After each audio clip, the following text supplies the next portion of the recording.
appeals to some people, you make money from that. So, and because of that, we want to be innovative. I want to think how, so anything you are doing, whether you are a teacher or you are whatever, you want to capitalize on social media. So if your business is not on social media, you're wasting your time. If your church is not on social media or your mosque is not on social media, well, I don't know. So you have to think about how to leverage social media capital because it's very important these days. Now, user experience.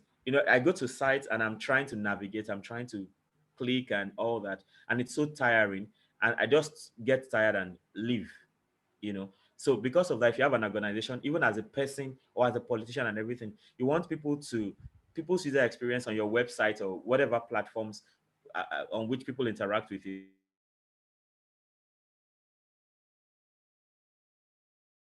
I've seen about celebrities or people who are busy and all that is that they tend to feel that they are entitled to the people, to their followers.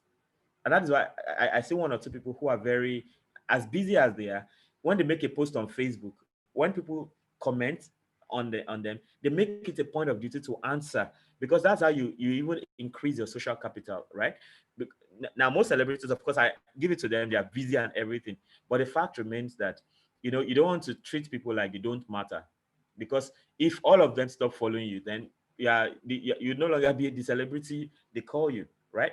So of course, these are some of the skills I came up with. This is not everything. There are still things like blockchain and all of those things, and you don't want to joke with them too. But these are the ones I was able to identify. So from all of these things I've said, are these vital lessons that no form of learning is beyond anyone's reach, as knowledge has now been democratized with the help of the internet. So even people in the most remote villages can have access to information from Harvard University or MIT or any of those schools you can think about. So, and that is why if there's anything you want to do as a person, maybe you are thinking of how to help people, go to the villages and give them internet. Teach them how to use internet. Teach them how to interact with information, and that can make all the difference. It can make all the difference. You see, it was interesting when I read a news from a city in India called Kerala. They made internet a fundamental human right. It is that important. So if you're thinking of an initiative to help people get out of poverty or something, teach them. There's this initiative, I think she could or something, that there's this lady who was nominated for an award by CNN or so, that she would go to remote places and teach girls how to code. And you see those girls designing apps and all of those things that take them and their families out of poverty, even from the slums where they live. So there are disruptions in the way things are done in our world today as a result of technology and the COVID-19 pandemic. So things have changed. Things we never thought possible. When the founder of Zoom was starting it out in 2011, he did not know in 9 years' time it will become like the beautiful bride that everybody would be after, right? So now is a billionaire, and his company just turned over within a space of 2 3 months. Everything just changed. So we have to position ourselves strategically. You may be doing things now that people may think you're wasting your time or something, but be visionary. Just like Emmanuel was trying to say the other time, I really like this talk that you cannot feature in the future, you cannot picture of, that sounds like the perspire to acquire kind of talk. But of course, it's real that you cannot actually feature in the future, you cannot picture. So you have to be able to see, you have to be able to have far sight to be able to see things ahead and to position yourself for those things. So continuous learning is crucial if you must stay ahead of the curve. Things are changing so fast, and you have to keep learning continually to be relevant. At this point, I must say thank you very much for listening to my talk. I'm sorry I gave you a boring slide, no pictures and all that. I can be that serious. I'm sorry. So if you have questions, I'll be ready. Thank you very much for that section. So such It's my an pleasure. insightful one. But I was just taking notes and writing and writing and writing. I'll share There the are quite a slide number of so that in case you couldn't catch okay. something. Yes. Yeah, thank you very much. There are quite a lot of skills that I didn't even know of, that are skills that you've come to share, and I believe that we would all benefit from those things. So everybody, if you have questions, I want you to send your questions to the chat rooms.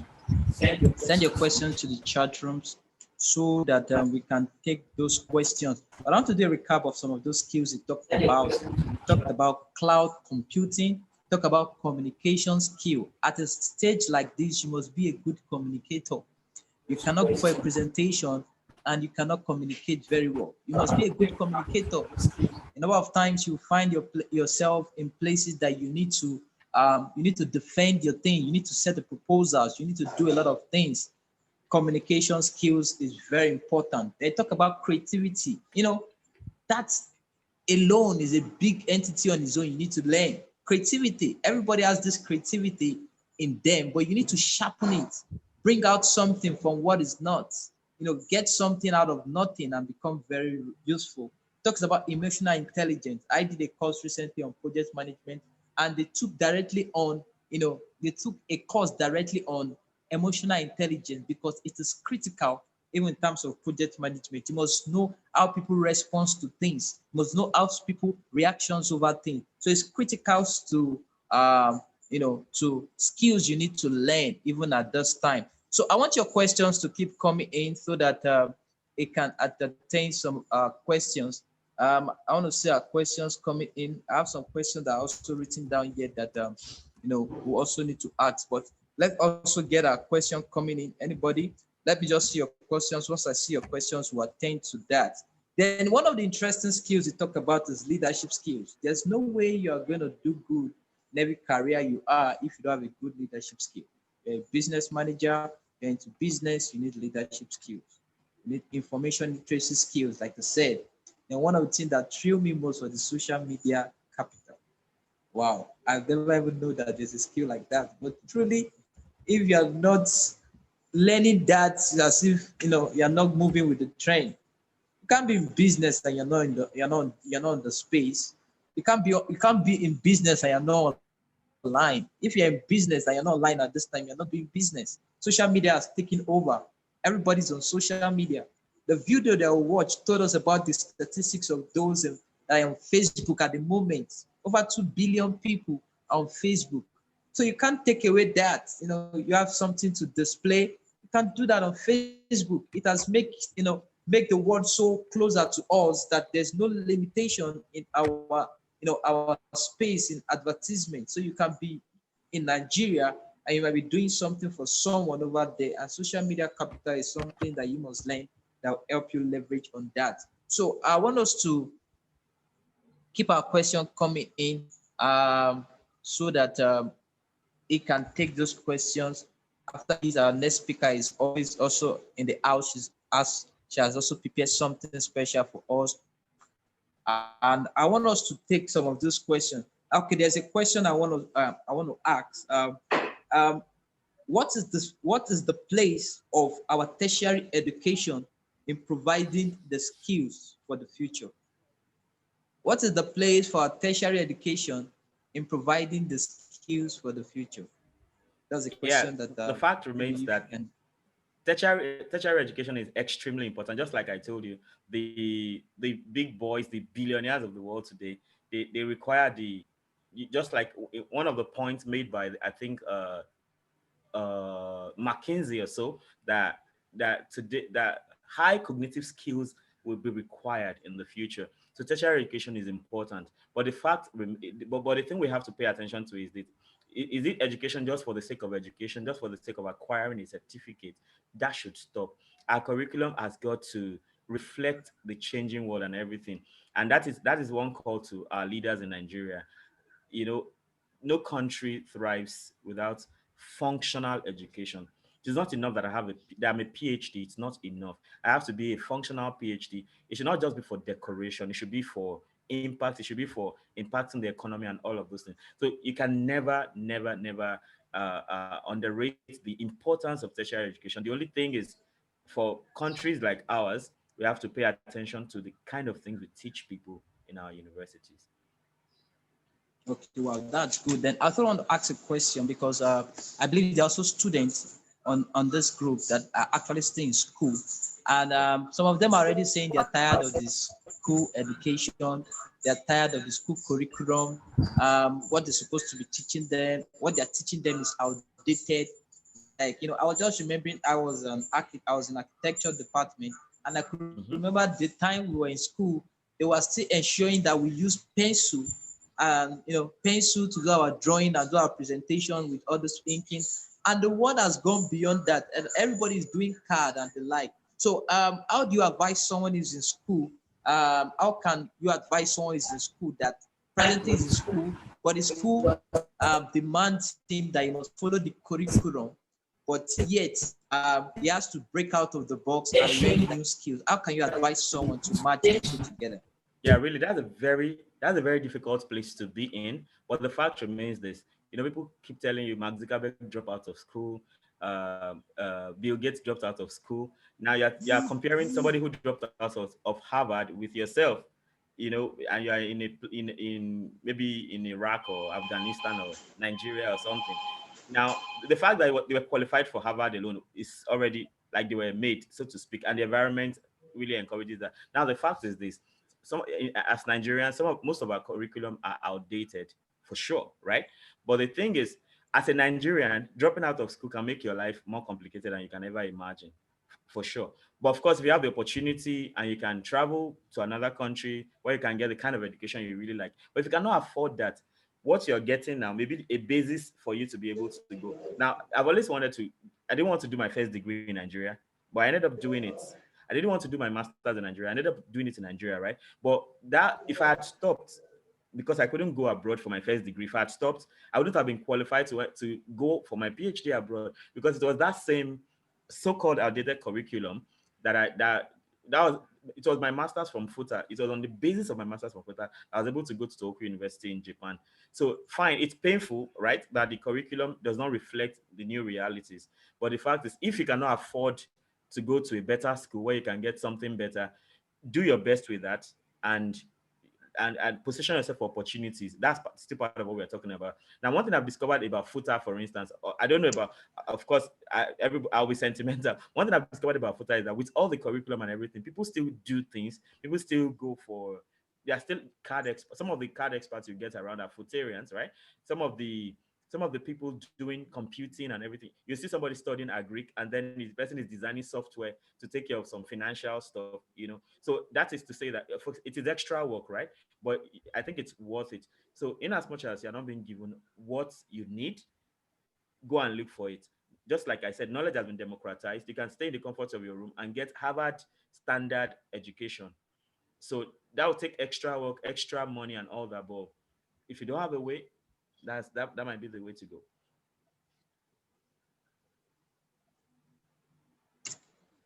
Yeah, thank you very much. Like you said, you need to think outside the box. It should not be limited by that. Go out and expand your knowledge. It's made mention the fact that the knowledge are easily available. There are a lot of courses online that take free courses on some of all these things. You can go and learn on it.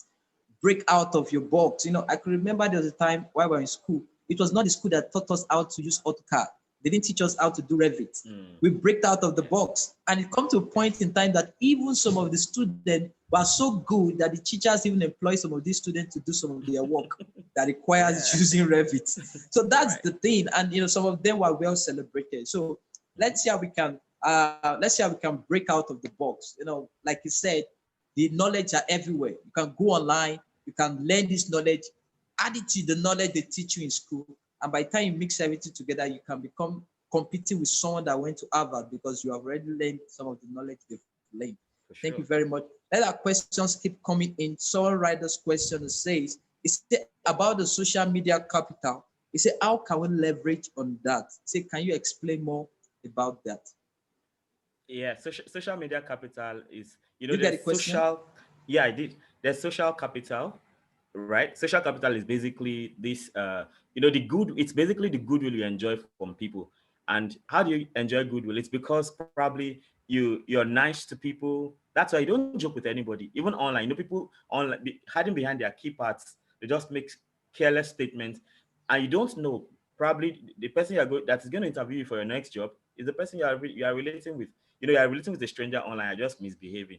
So you build your social media capital by behaving well on social media, by putting up content that people that add value to that adds content that add value to people's lives. So if you are just the annoying thing is, interestingly, even the content that destroy people also gets their own followership, right? But we are here right now talking about changing our world and everything. So you want to put out content that adds value to people. For instance, sometimes somebody just comes into my inbox, they have a maths problem, and I'm like, why are you coming to me? But I just remember, okay, I always share math stuff. So they know that the go-to person for math, if you're thinking math, even people who have never related with me before, they just, once they have a math challenge, they just come. mm, Even some of the problems I'm not able to solve because probably I'm too busy, or maybe it's even too hard for me. I don't know everything, right?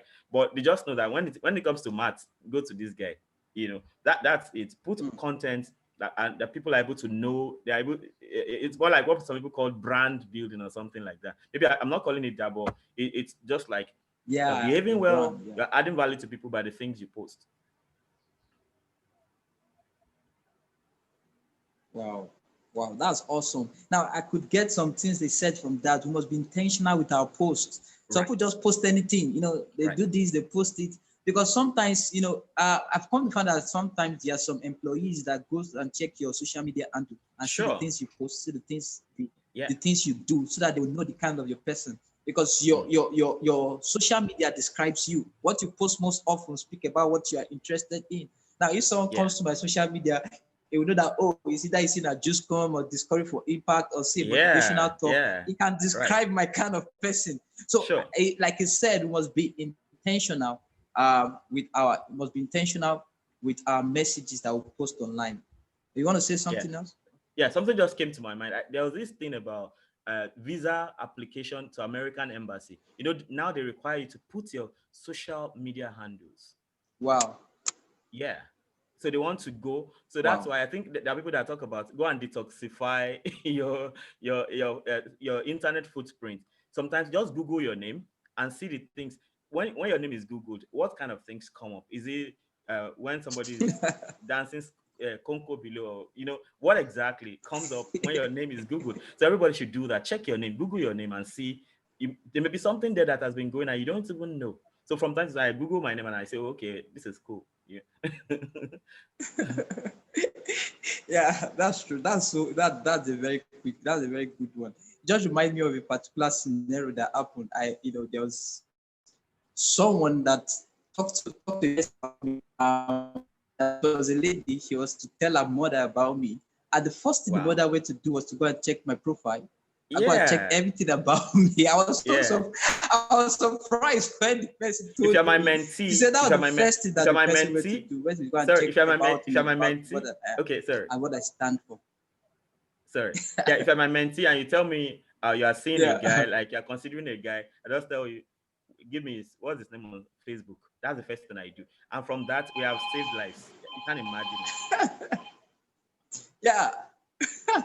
Wow, that's good. So you see, we need to be intentional about things we do online. We need to be Right. intentional about the social media capital. It's very, very key at a time like this. I'm going to take one or two more questions before we move to the next speaker. She's already in the room and she's getting set for what she asked. The next question is say, what is the government? What the various government playing, okay, developing as citizen to acquire this knowledge? That's the first question. So what is the role the government is playing for citizens to acquire this knowledge? Would you take that first so that, Interesting okay, or question. let me just, okay. Huh? Yeah. Yeah, Yeah, I it's think a I'd tricky like to talk question. about that. Very interesting. Yeah. Interested, I'm not the Minister of Information or the Director General of the National Orientation Agency, but the fact is this: we have seen that for the most part, our government don't seem to. I'm talking about Nigeria now. They do not seem to Mm. understand, to appreciate where the world is going. We just Uh, believe everything is about politicking and everything, and because of that, it looks like it really don't have any plan for us. So because of that, go and look for a plan for yourself. that's Knowledge has true. been democratized. You don't really need. In fact, when you do your thing and you now break through and you now become somebody that is celebrated, the government will come looking for you. Like they want to take That's true. glory where they have not sown. So, but of course, you don't want to Yes. wait for where they have not sown. So you don't want to wait for them, Yeah, that's true. That's a good one because do you know that I was studying Dubai, and right? you come to find out that Dubai already preparing for 2030, already preparing for Exactly. 2050, and Yeah. there was someone that they employed as the Minister of Artificial Intelligence. Can The you imagine that? young guy, the guy is about 22 or so. They have a 22 whole years of university age. for artificial intelligence right now in the Yes, UAE. so A whole university for that. their government is really supporting. Yes, you may say Nigerian government is not doing, but like we have said, you need to break out. Don't be limited by Nigeria. Don't Don't let be Nigeria limited be at all. be a factor of you making Mm-hmm. good progress. You must break out. Yeah. Information are available. The government may not give you everything it takes, but we should be able to make impact so that we say, despite the situation we have in Nigeria, we'll make Right. great impact. There are people in Mm-hmm. Nigeria that are doing great things. There are people in Yeah. Nigeria that the world celebrates. You know, the thing that I remember Professor Lafleur was saying when we first met, he said there was one of his inventions that he did while he was doing his PhD that the US government find it important and they came and picked him from Nigeria down to the US. Wow. And he worked Wow. on that. That was what took him outside the country. That was going to tell Imagine. us more about Yeah. that. But because they saw a value in one of the projects he was working on at the Mm-hmm. time while it was Unilag, and that was why it was a resource that they took him out. And for one of Imagine. those things, they gave him about 9 US patents.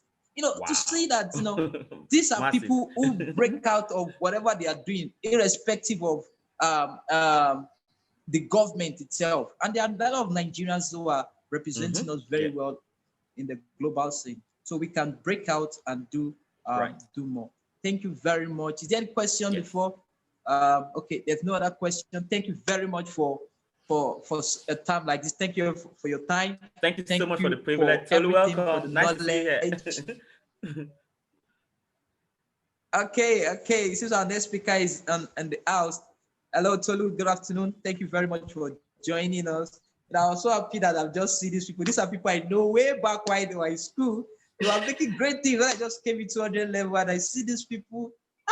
Today, when I see where they are today, I'm so happy that these people are doing great things. And because while they were in school, there are people were a blessing to me. There are people who motivated me in one way or the other. I didn't tell EJ they would stay the first time. He was the first person that even challenged me when I saw him. I was in P degree, and there was a particular secretariat I went to. I thought nobody knew me, and I thought let me just go there as a stranger. And the first thing they just saw me was like, Emmanuel, welcome. And I was like, wow. So they would know me in this place and the like. And I love this passion. He said one thing one time that said there was a time he had an ambition to become US Secretary General. And I saw you know, direct, deliberate move, and it's what I love. And I'm so happy that I have you on board. Thank you for coming around. I'm so grateful. Thank you very much. I want us to in the chat box just say thank you very much. In our chat room, just say thank you. Thank you for if you know you've been blessed in this section. I want you to send a message. Just say thank you. Thank you for the time. Thank you for everything. So we have our next speaker in the house. She's also someone who is loaded. She's someone who is loaded. I've seen a number of programs she has organized. I've seen a commitment, a passion in raising generational leaders, raising engineers, ladies engineers, people being deliberate in taking practical steps in teaching people of how to reposition, especially for the new year. The new year is coming. What's your plan for the new year? What are you strategic about in this new year? She's going to be talking much about these things, and I'm going to let her speak. We'll hear a citation before she come on. I want us to just hold on for a citation.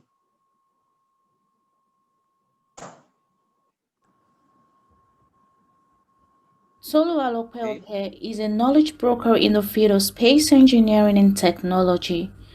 Her experience span across materials science, aerospace, and engineering design. She had a first degree in metallurgical and materials engineering and a master's in advanced materials engineering from the University of Manchester. Tolu Alope is very passionate about personal development and youth empowerment, and thus poured out to co-run a non-governmental organization called Upgrade, which is aimed at informing and transforming the society through knowledge impartation.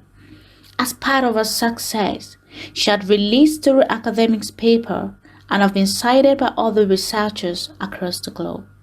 Currently, she works at an engineering design and consultancy firm in London. Let's welcome Engineer Toluwa Lopeoke.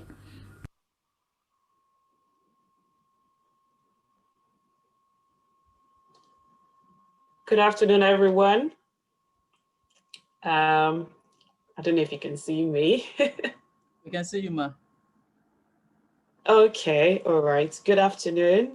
Thank you It's very so much. nice Good to be afternoon. here this afternoon. I am okay.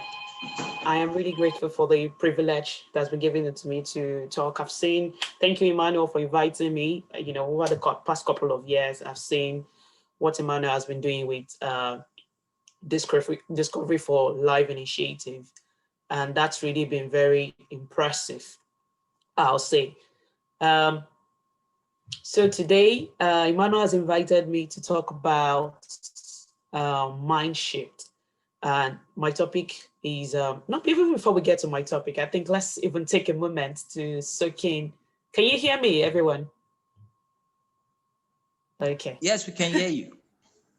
All right, brilliant. I wasn't sure if we could. All right, so let's take a moment to look at today's theme, the theme of this year's D4 High conference, which is mind shift. And that's such a huge, when I saw the topic, I'm like, yes, this is the kind of thing I like to be associated with. So yes, I think we can all agree that after having a year like 2020, we all need a mind shift. I think that's really important at this point in time. So today I'm going to be sharing about how you can shift your mind at the same time, you know, plan strategically and position yourself for the new. Because definitely when we talk about mind shift, we're talking about moving from, you know, a particular frame of mind to another frame of mind. I'll just, can I share my slides, Emmanuel? Yes, you can. You can go ahead. All right, I'm just going to share my screen just a minute. Okay.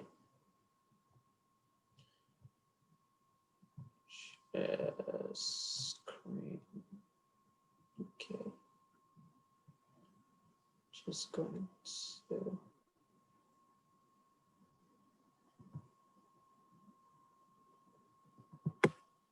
All right, good. Okay, can we see the screen now? Yes, we can see the screen. Yeah. All right, brilliant. Thank you. Okay, so when we talk about strategic, when we talk about mind shift, I want to be sure that the speakers that have gone ahead of me, in fact, I was listening to Dr. Dance's presentation and I was like, okay, I think he's all planned together to fit in the same direction. But yeah, so the topic I'll be talking about today is strategic planning and positioning for the new. When we look at year 2020, like I was saying in the beginning, we understand that we all need a mind shift. And that's really where it all starts from this year. It's 2020 has proved to us that, you know, it's not the old way we've been doing things. There's been, all of us, our mind has been blown by the events of 2020 in things we wanted to do. But the pandemic has made it a bit very difficult for some of these plans to be achieved. And so today we're going to be speaking about how you can ensure that beyond the year 2020, you are able to move yourself to a better direction. You're able to move yourself, you're able to plan strategically, you're able to position in such a way that you're not coming out of the year disadvantaged, rather you're coming out in an advantageous position. When we talk about 2020, you know, people, there is so many negative comments, there is so many negative disposition about, oh, this year has been, in fact, all the negative words, some people have it in their vocabulary if you tell them to describe this year. But nevertheless, what happens is anytime there are challenges, there is opportunity for growth. And so what are the lessons that we're going to take away from this year? What are the lessons we're going to take away from? Are we going to, every year in December, people sit down, talk about lessons learned, talk about how to go into the next year. And this year should not be any different just because a pandemic happened. We all know that regardless of the pandemic, there is a lot of beautiful strides and a lot of beautiful things that have been able to happen this year. And that's some of the things I want to talk about, and also how to ensure that we take out positive lessons from this year. Okay. All right, I think that my citation has already been read. That was my second slide. My name is Todulokwe. Okay. I'm a chartered materials engineer. I run two NGOs actually. I run both a personal development NGO called Upgrade, and I also run an engineering NGO called Engineering Empowerment Initiative for Africa. I work in engineering consultancy. We can talk about engineering another day and everything like that.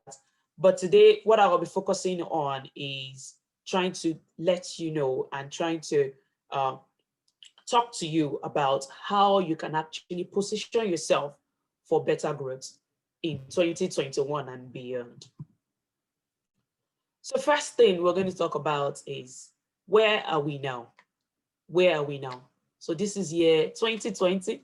It's been interesting. Sorry, just a minute. I think my slides went good. I'll just be back. All right. So year 2020, like I said, year 2020 has been full of a lot of surprises. Um, it's not been the way a lot of us predicted it to be. It's been worse off for some people. For some other people, it has created opportunities. And that's where I wanted, when I'm going to be talking about this, I want us to have a mindset, which is part of what the mind shift is talking about. Have a mindset of possibilities. Because when we just talk about 2020, some people just close their mind. But what I want you to know is that 2020 has worked in such a way that you see what you want to see out of it. You see what you want to see out of it. And so this year, all over the world, it's been full of surprises. The way we work has been shifted. For the first time in 2020, the whole world suddenly stopped. You know, we all stopped, we're at home. At least there is no country in the world whereby they didn't at least have a shutdown for a minimum of about 4 weeks. And that's what 2020 is. And so with all of that pandemic and everything coming into place, one of the things that we noticed with 2020 is that it also brought opportunities such that, in fact, before 2020, I'm not sure I will be speaking to you like this at a conference in Nigeria, where I am here in London in the UK. Yes, it was possible. You know, the technology was there, but we just never considered it. Nobody was ready to give it a try. Nobody was ready to think about, oh, I prefer you do. I just say, Emmanuel will have said, you know what, I'm sending you a plane ticket. I want you to come on so day to come and speak to these people in a particular hall or something like that. But what 2020 has done is that, you know, we cannot have all of that being possible anymore. And at least at the moment, we can't have this traveling, we can't have this hall full of people, we can't have these massive physical gatherings that we normally have. But rather, it has created opportunities. And what the opportunities is, it has created a new way of doing things, which has generated opportunities. And that's one of the reasons why I can be speaking to you today. So, and that's what I want us to think about, that beyond the year, beyond the negative influence, the first thing to take out of the year is what are the positives? What are the positive things? How has things changed? I say, how has things changed? How has things changed? The pandemic has shifted the work view for the past 8 months. I, as a person, I've not physically stepped into an office. I've been working from home for the past 8 months. And that's been interesting because before now, it has been so important to, you know, wake up in the morning, run into the office and do things, you know, be there physically, see my boss, go for this meeting, go for that meeting. But believe you me, we've been working from home for the past 8 months and it has all been perfect. Everything has been working fine. All the fears, oh, you're meeting, you have to physically come to negotiate with somebody. All of that has changed and we are doing it all online. And so whether we like it or not, even for everybody all over the world, we've had a mind shift. And so for us as Nigerians, for us as people that are looking forward to the future, we need to start thinking beyond the negatives and start moving alongside with the mind shifts. I said it that 2020 came, and in a way, you know, just like some people say that education is a leveler. I think in the year 2020 has come to be a leveler for different countries. There are so many things all over the world that in Japan, in the US, in London, that we could not be privy to. I could not be in London before year 2020. I could not be in London, be attending a conference, speaking at a conference in Nigeria, at the same time sitting in my house in London. But you know, that has changed. This is 2020 December. I'm here speaking to Emmanuel in Akure. I'm here speaking, I'm sure Dr. Dansu was speaking from Japan and all of that. So the positives, it's always important if we're going to have a mind shift and to be able to see how to plan for the future, we need to take the positives out of every situation. Okay, so how has Nigeria fared. In 2019 for Nigeria, because somebody will say, oh, yes, you're in London. Why are you speaking in Nigeria? 2020 has been a very bad year and all of that. Yes, I know COVID-19 happened. ASU strike happened. You know, the ASU strike is, in fact, I think ASU strike is still happening. A lot of students has been at home. There is unemployment. Exchange rate is going out of the roof and everything. Yes, those are negatives. But where there is negative, there's opportunity for growth. And it is time for us to start thinking differently and to have a shift in perspective. If we're going to be able to see the good things, if we're going to be able to make the best out of this year, we need to be seeing the positives. We need to see the positives out of 2020. And how can you see the positives out of 2020? It's about reflecting.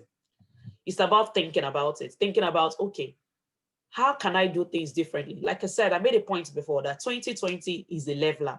And what 2020 has done is that for the first time, something happened to us all over the world equally. Whether you're UK, whether you're US, whether you're Japan, we were all in the same boat. We had a pandemic and everyone had to be shut down and everyone had to start thinking about ways to move forward from there. And so the same way you are using Zoom for your conferences in Nigeria is the same way we're using Zoom for our conferences here in the UK.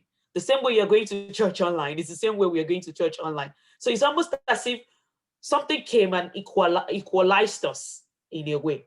And if something has come to equalize us in a way, then I think we should be able to take advantage of that equalization process. And how can we take advantage of it? Is what has happened now is people are more open to, for example, if I was going to employ someone pre-2020, I would have said, you know what, I want you to come in for the interview, come in for the first interview, come in for the second interview, and then come in for the third interview with the managers. And then I'll say, oh, you know what, I don't want you coming late to the office. So I want you to be leaving 20 miles radius close to the workplace.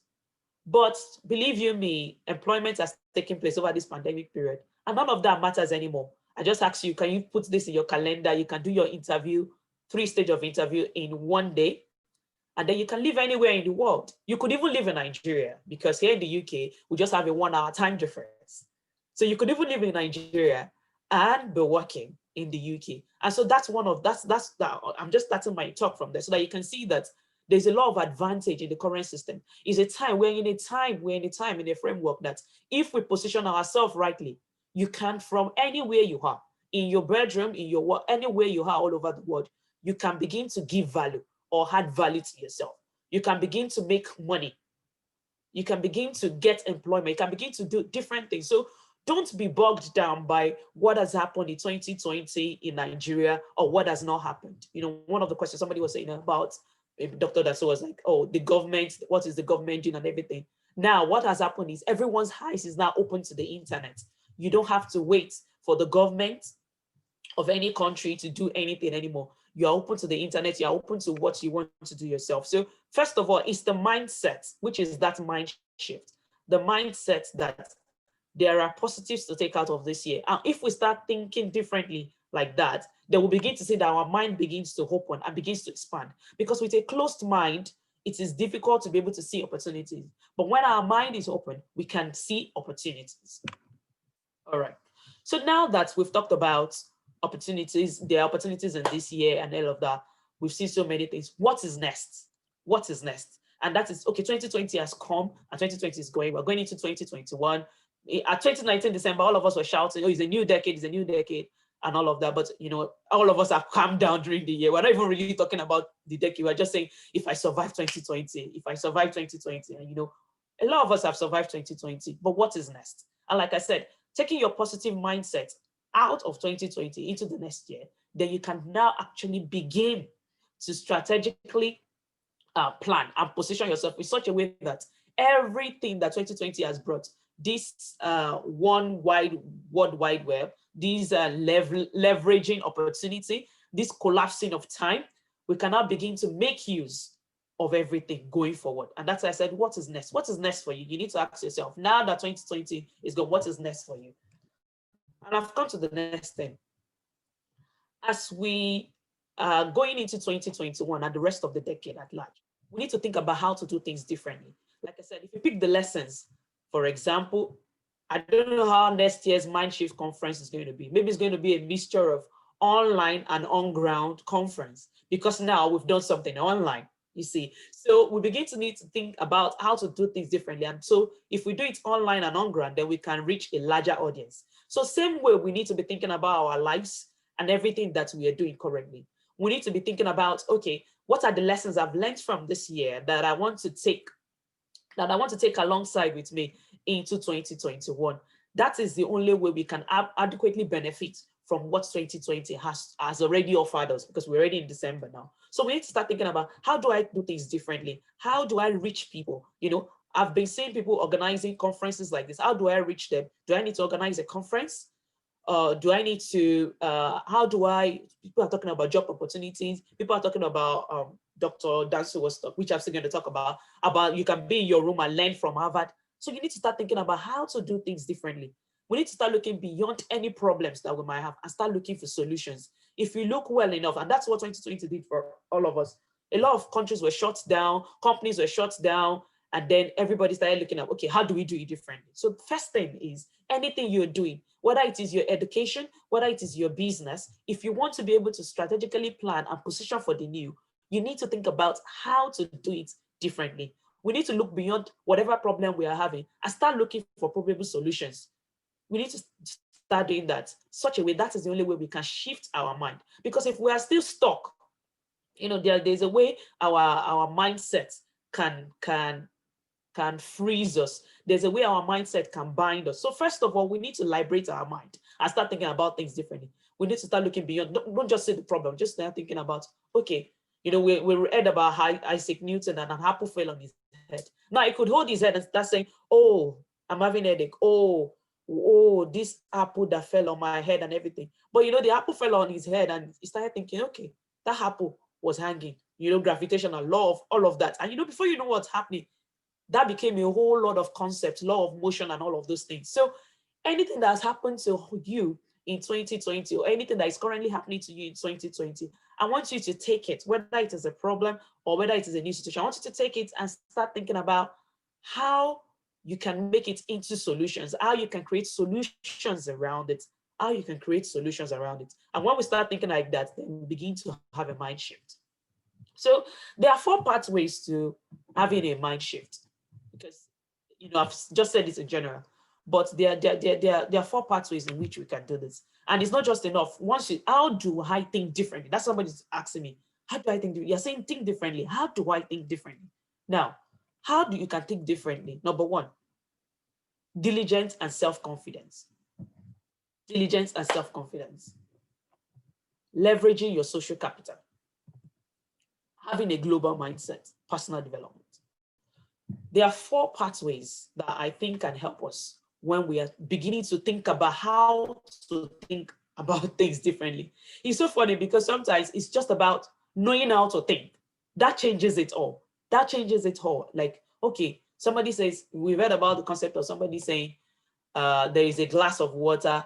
Somebody said it's half full. Somebody said it's half empty. Now, it depends on how they see it.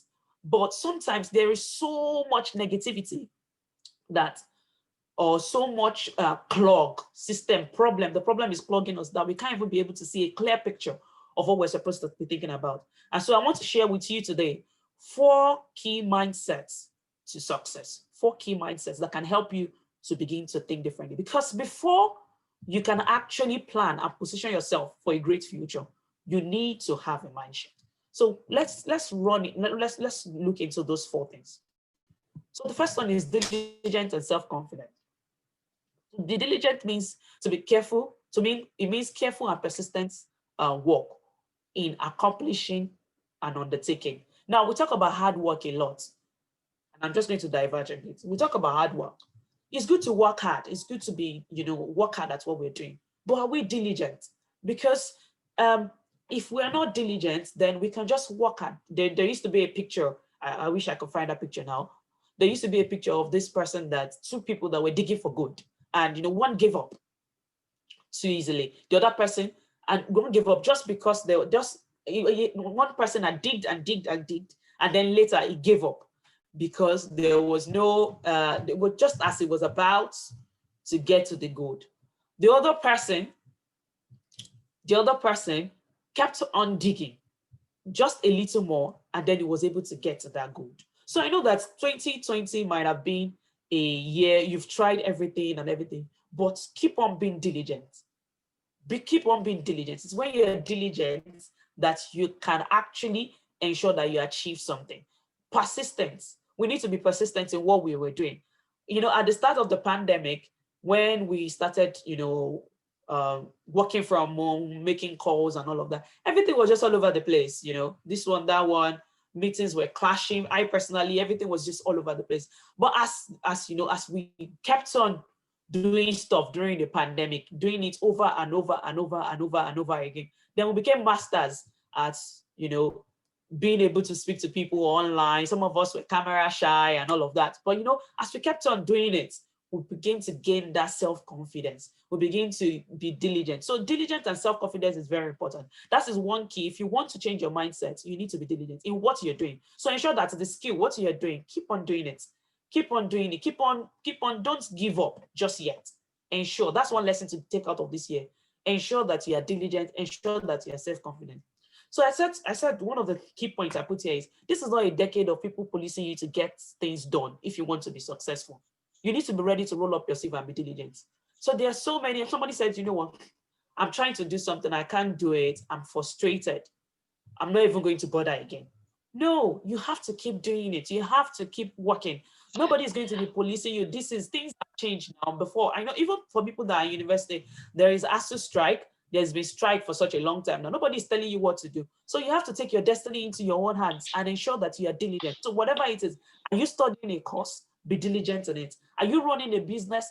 Be diligent in it. Nobody is coming to come and help you to say, oh, you know what, I'm going to help you with your business and all of that. We have to take the bull by the horn ourselves. So if you're going, that's the first step to realize that in what I'm doing, I need to be diligent. Also, self-confidence. We need to be self-confident. It is not easy enough to see that plenty of people are doing so many things online now, especially even when we look at our social media, LinkedIn, Facebook, WhatsApp status, everybody's selling shoe, bag, and all of that. You're thinking, why will I sell shoe and bag again? 10 people are already selling the shoe and bag that I'm trying to sell. Somebody's already selling what I want to sell. But no, if you think that this is, you want to do something, if you think that this is the area in which you are called to be, or this is, as a student, this is the course I want to study, please have self-confidence in it. Don't be carried away by other people. Don't be carried away by other people's successes. Don't worry. In time, you too, you will be able to get to that level of success that we've attained. So that's my first point. We need to be diligent and we need to be confident. All right. So also, it doesn't mean that we should work hard once. Like I said, once. We need to ensure that that hard work is consistent. I didn't say hard work here because I know that a lot of us knows what it means to work hard and everything, but we need to be consistent in everything that we are doing part time. We need to be consistent. We need to be persistent. We need to be consistent and we need to be persistent. That means keep on doing it. Keep on working at it. If you have any vision that you have, please keep on working at it. Or as a student, if you are studying a course, keep on working. Think about that course. That is, you chose, I want to believe that you chose that course and you chose, okay, this is what I want to become. Research about it. Think about it. Be diligent at it. Even while there is ASU strike, keep reading. That's another thing again. A lot of us do things just because we are told to do it. But no, the world has moved on from there. It's good because if you do something just because we used to call it in my time in uni, la cram la pour. If you do your studies just for la cram la pour, when you now need to apply that knowledge later on, you will not be able to apply it. So please don't do things for people. Do things, be diligent, be persistent, be hardworking in it. And I believe that that's going to help us. All right. So I said to be successful at anything, that's the part of self-confidence again, to reiterate. You need to believe that you can do it. You need to believe that you can do it. There is nothing that you put your mind to, I believe, that you cannot do. Anything that you put your mind to, you can do. So please, take that lesson out of 2020. Start thinking about it. If you're going to have a shift in mindset, let these two things guide you. Being diligent and being self-confident. The next thing, when I came in, I was listening to Dr. Emmanuel, and I was talking about social media capital. And that was so interesting because I actually had my slide about leveraging social capital. So he briefly mentioned what was social capital, and I'm going to explain. Social capital refers to the links and the bonds that you form through friendship. It's just like the goodwill. we have goodwill, and we have goodwill a lot in Nigeria. I'm going to give you an example of what happened to me. So when I first came to the UK and I was writing my CV, and then they asked me, do you have any experience? And I said, I don't have any experience. And somebody said, how can you be 24-year-old and you don't have any experience? I'm like, yeah, but I finished uni, I did my master's, I did that, I don't have any experience. And they were so shocked. But I later got to realize that because I did not quantify, or I was not conscious of, when I think about experience, I was thinking about formally working in a place or something. But when somebody sat down with me and started telling me that, you know what, when you do, you do things for your auntie, do you do things for that, what have you done? I actually discovered that I had loads of experience. I had loads of things that were social capital, goodwill, relationship. Some of us have sold things before. Some of us are good with talking to people. I've actually served in various capacity, in leadership and all of that. But I didn't realize that. So one thing I want to introduce to you today is social capital. Social capital is generally goodwill that you have from people. So if you're going to be able to move forward in 2021 and the decade, you need to leverage on your social capital. What does that mean? That means that ensure that your relationship are not just for fun. It's good to have friends and everything. Think about it. What can I get out of it? For example, Christmas is coming and you're going home for Christmas. Maybe you go to your village or you see your uncles and your auntie. Can you you don't have to be looking for a job before you start giving people your CV. Put your CV together. Share it with uncles and aunties over the Christmas table. When they come to visit you, when they're giving you money, thank you so much. You can say, thank you so much for your gift, but this is my CV and everything. If you're still a student and you're not ready to work yet, ask them, okay, this is a course I'm studying. I'm just wondering, your place of work, if somebody studied this kind of course, what is your advice for them? Take advice from people. These are things that we freely can get. And that is the way we shift our mindset. Because sometimes a lot of us will finish school and then we suddenly get into the shock. We get a shock when we get into the framework of a work environment, because our ideas about what work is supposed to be is totally different from what it is. So one of the ways in which to leverage our social capital is to start using that to ask questions. For example, you see somebody that is have traveled to Canada on your timeline. Don't just assume, ask them questions. How did you do this? Or how did you do that? Or you're selling, you're an entrepreneur. Okay, you can use your social capital. Tell your friends, oh, this is what I'm selling. Like somebody said that people want to buy from people that they know. So sometimes your product is good, but we don't know you, so we cannot buy from you. So please, these are some of the things. In education, you can, ask people that have gone and learned. Go on LinkedIn, ask the people that have gone ahead. Oh, hello. You can just I get messages like that all the time. A very short message. They don't have to know you sometimes. You just say, hello, my name is so. I'm studying so course. Maybe so. Maybe I'm studying mechanical engineering. I'm an engineer. So I'd say I'm studying mechanical engineering. Please, I just wanted to ask you, if you were to speak to your younger self, or if you were to give any advice to a Nigerian mechanical engineer, what would you give them? What are the 5 things that you would tell them to do? And, before you know what's happening, you get that 5 lessons, you incorporate them, you've moved forward, okay? You go for Christmas, everybody's saying, I tell people, when you're going for Christmas, print business cards. Don't just go and eat meat, chicken, and all of that, because Christmas is a time whereby people gather, a lot of people gather. Introduce yourself to your cousins. Tell them, Uncle so, I now sell plantain chips. In case your company is looking for anybody that can deliver plantain chips to Lagos, I can.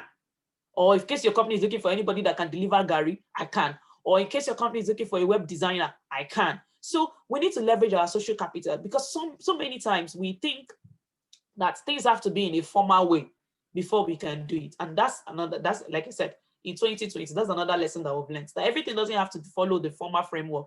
There are so many informal channels in which we can change our mind. So also learn from people. There are people that share interesting stuff on their timeline.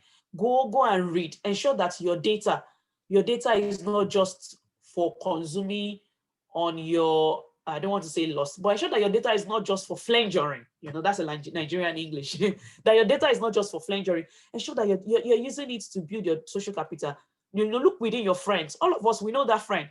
When I was in uni, I know that friend I could go to. for mathematics problem. I know that friend that could go, there were some of my friends that were doing statistical analysis, and I could go to them and you could learn from them.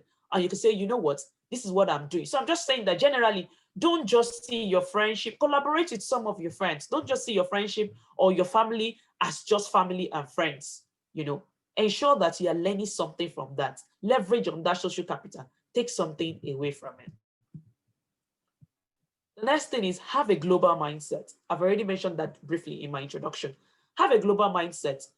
Know that nothing is limiting you. I think this is the greatest thing that anybody can do to shift their minds, to shift their mind. Ensure that you believe that you can do anything, one, and also ensure that you can be successful anywhere. And ensure that you are not disadvantaged because you're a Black person. I hear this a lot. People talk about racism. People think that, if I were to be, people tell themselves, if I were to be in London, I would have blown since. Or if I was to be studying in Canada, then I would have had a first class since. No, it is good to desire to get better at what you do. It is good to desire to go to better places, seemingly better places, in quotes. And I'll put that in quotes because I actually live in the abroad. And it's not all the things that it's not the way that we think it is, that it is all the time, okay? So everything is not, everything that is here is not glittery and gold. But what I want you to have is have a global mindset. Have a mindset that, okay, you know what? I can do anything. I can create anything. Because when you start thinking about that, think about it. I saw something yesterday and the person said, I created a financial software and my desire is that every church in Africa, a church financial software. And the person said, my dream is that every church in Africa will be using this software for their financial computation. That is somebody thinking with a global mindset. Because what happens is when we begin to think with a global mindset, we begin to see that, oh, okay, I am not actually limited. And to be honest, with the internet, you are not limited. So think about what you can offer. Somebody said, okay, you're talking about people that already have something they are doing. What about somebody that doesn't have something they are doing? Now, if you don't have anything you are doing yet, start thinking, sit down, think about solutions, look around it. There are problems to solve every day. Somebody sat down and thought about Zoom. I'm sure that when he thought about, I had personally used Zoom. I first used Zoom in 2017, I think. I used Zoom in 2017, and it wasn't this big then. But now look at it, the idea has gone global. So please, whatever you are doing, even as a student, have a global mindset. Think about it. I'm a student, I'm studying mechanical engineering in Nigeria, or I'm studying architecture in Nigeria. What are students studying architecture in the UK? What are they doing? And we can get all of this. We can get now, things are not closed anymore. Things are open. There is now, if you go online, you can search for anything. In fact, you can find the curriculum of Cambridge University, Oxford University. You can find their curriculum online and you can find some of their free courses. You can start developing yourself along that line. So let's have a global mindset. And why is it important that we have a global mindset? Because when you have a global mindset, even though you are doing something local, if you are schooling local, you begin to think about everything you see. You begin to say, oh yes. Even when they're teaching you in class, you like, yes, I've read about this thing before. This is where it's connected. That is how it connects. And that is how solutions are born. If you're selling a product, you're going to think about it. Okay, all right, I can see. This is how to sell this product. This is a conference that Emmanuel organizes every year. All right, I'm sure he did say that at the end of 2020. I think, you know what, we're not going to have the conference this year because there's no way to do it. People started having conferences online. People started having Zoom conferences, online conferences. And I picked it up. Okay, you know what? This conference is going to be online because sometimes we can't be able, if we don't feed our mind with some of these things, we don't have a global mindset. You can't think beyond your mind. You can't become successful beyond what your mind has imagined and conceived. So please conceive greatness. Have a global mindset. Have a mindset that you're not limited. Have a mindset that a Black person, a Black person is not limited. It's not different from a Caucasian. And why I say that is because we just think everybody's saying, oh, I'm looking forward to the day I will travel to Canada. And people stop doing stuff until that day they will travel to Canada. So please don't be limited by your mindset. Ensure that you have a global mindset, a mindset that creates solution, a mindset that helps you. So, and with this mindset also, ensure that, you can, like I said, I put it here, understand the purpose and the use of the internet. You can use the internet now to do anything. So please, while you are at being global, the internet, that's why it's like www World Wide Web. So use the internet, any area. I can't touch on all the because I don't know, all of us are in diverse areas, but in whatever area of or sphere of life that you are, ensure that you have a global mindset. How? Make sure that you are checking, you are informing yourself, you are networking with people online, you are transforming yourself. Okay. The other one is personal development. All right. So this is so key. Personal development is a lifelong process. If you're going to be able to change your mind, if you're going to be able to shift your mind, you need to personal development. You need personal development. You cannot just leave yourself to what you are being taught in the four walls of your classroom alone. You cannot just leave yourself to what is in your environment. We just talk about being a global mindset. If you are not sold out to personal development, then you will not be able to even know what is happening outside, because how you will just do is when they teach you, you open your notes and then you close it, and that's it. You are limited. So, but personal development is key in any area in which you are. Ensure that you are developing personally. What does it mean to develop personally? It means that you are harnessing your skills. You are developing your advantage and reducing your disadvantage. You are ensuring that it depends on where some of us wants to be public speakers. Okay, we are reading books about public speaking, ensuring that you are following people that are doing things in public speaking. Some of us wants to be become the best engineer there is in this world. What you are taught in class will not be enough. You need to learn from other people. Ensure that you are developing in that area. Learn a 21st century skill and understand what skills. Things are changing. I don't know if you've heard about it. I know we'll have heard about the future of work. Some of the careers that exist now will not exist in 20 years time. So if you currently you've studied a course that will not exist in 20 years time. So 20 years time, what will you be doing? Will you be out of work? Will you be unemployed? No. So it's better to start now, to start thinking about how you want to transition. And the only way you can do that is to draw up a personal development plan for yourself. That, okay, you know what? I know this course I'm doing will have changed in 20 years time. Emmanuel talked about using pencil and paper and all of that to draw. And, whereby we using pencil and paper to draw in activity, whereby we're already using softwares to draw. But it's important that people that are selling paper, pencil, and pen start thinking about how they will start selling softwares to hacky students, or how they will start renting softwares to hacky students. Rather, because in 20 years' time, that paper and pencil they are selling, nobody's going to be buying from them again. So that's really how it is. They need to be developing themselves in such a way that they can actually transform what they are doing into what 21st century requires from them. And so one of the things I want to leave between personal development today is draw up a personal development plan for yourself. Draw up a personal development plan about where you want to go. If it is a business, draw up a personal development plan. Have you read about, you're in business, whose book have you read about business? Or you're just doing business based on your head? What have you seen? What lessons are you implementing in business? Are you not implementing any lessons? If you don't implement, if you don't follow other people, if you don't learn from other people, then you make the mistake that's already been made. So please, to not make the mistake that's already been made. In education, who are the people that you're listening to? Who are the people that you're following? Who are the people that you are learning from? So beyond class, a lot of us, if I go back to university, I would do it a different way. So if I would do it a different way, somebody that is in uni currently should not do it the way I had done it already. So please, when we talk about personal development, it's not something hard at all. It's about ensuring that we are able to develop ourselves in such a way. And also, one of the things about Nigeria, I just want to briefly talk about Nigeria in terms of the personal development, is currently in Nigeria, we have a whole lot of young population, but unfortunately, the systems in the country has not developed beyond the agric, when we used to plant, go to the farm and all of that and everything. Meanwhile, the world has moved on into an industrial service sector, into a technology era. Our education has not been able to match up with the era in which the whole world is. And so, like I said earlier, 2020 is a leveler.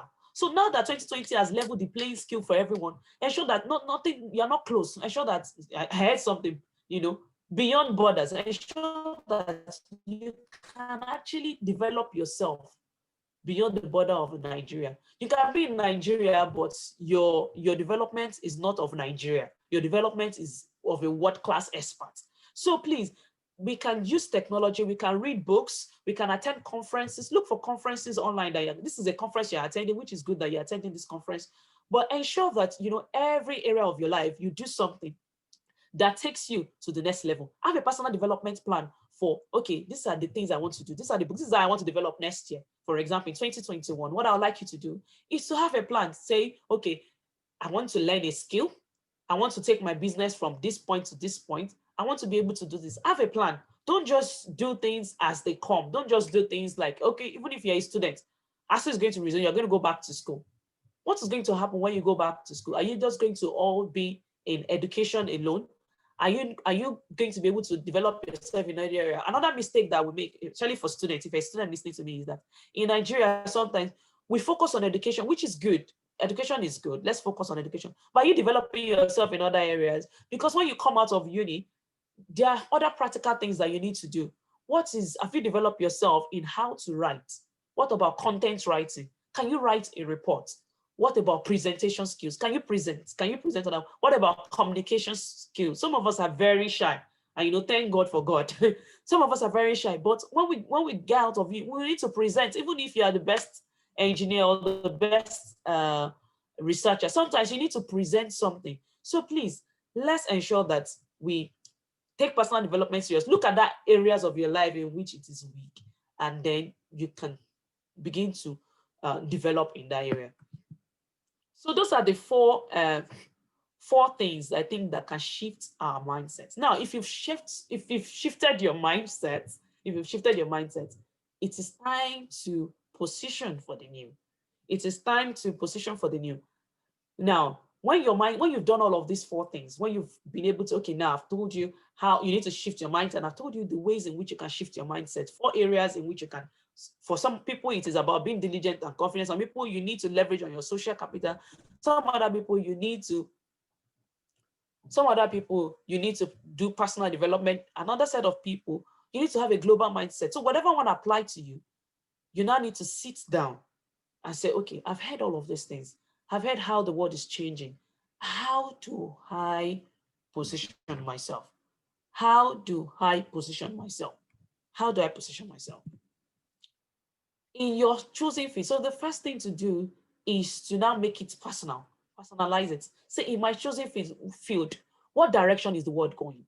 Okay, what direction is the world going? That's the way to do it. What direction is the world going?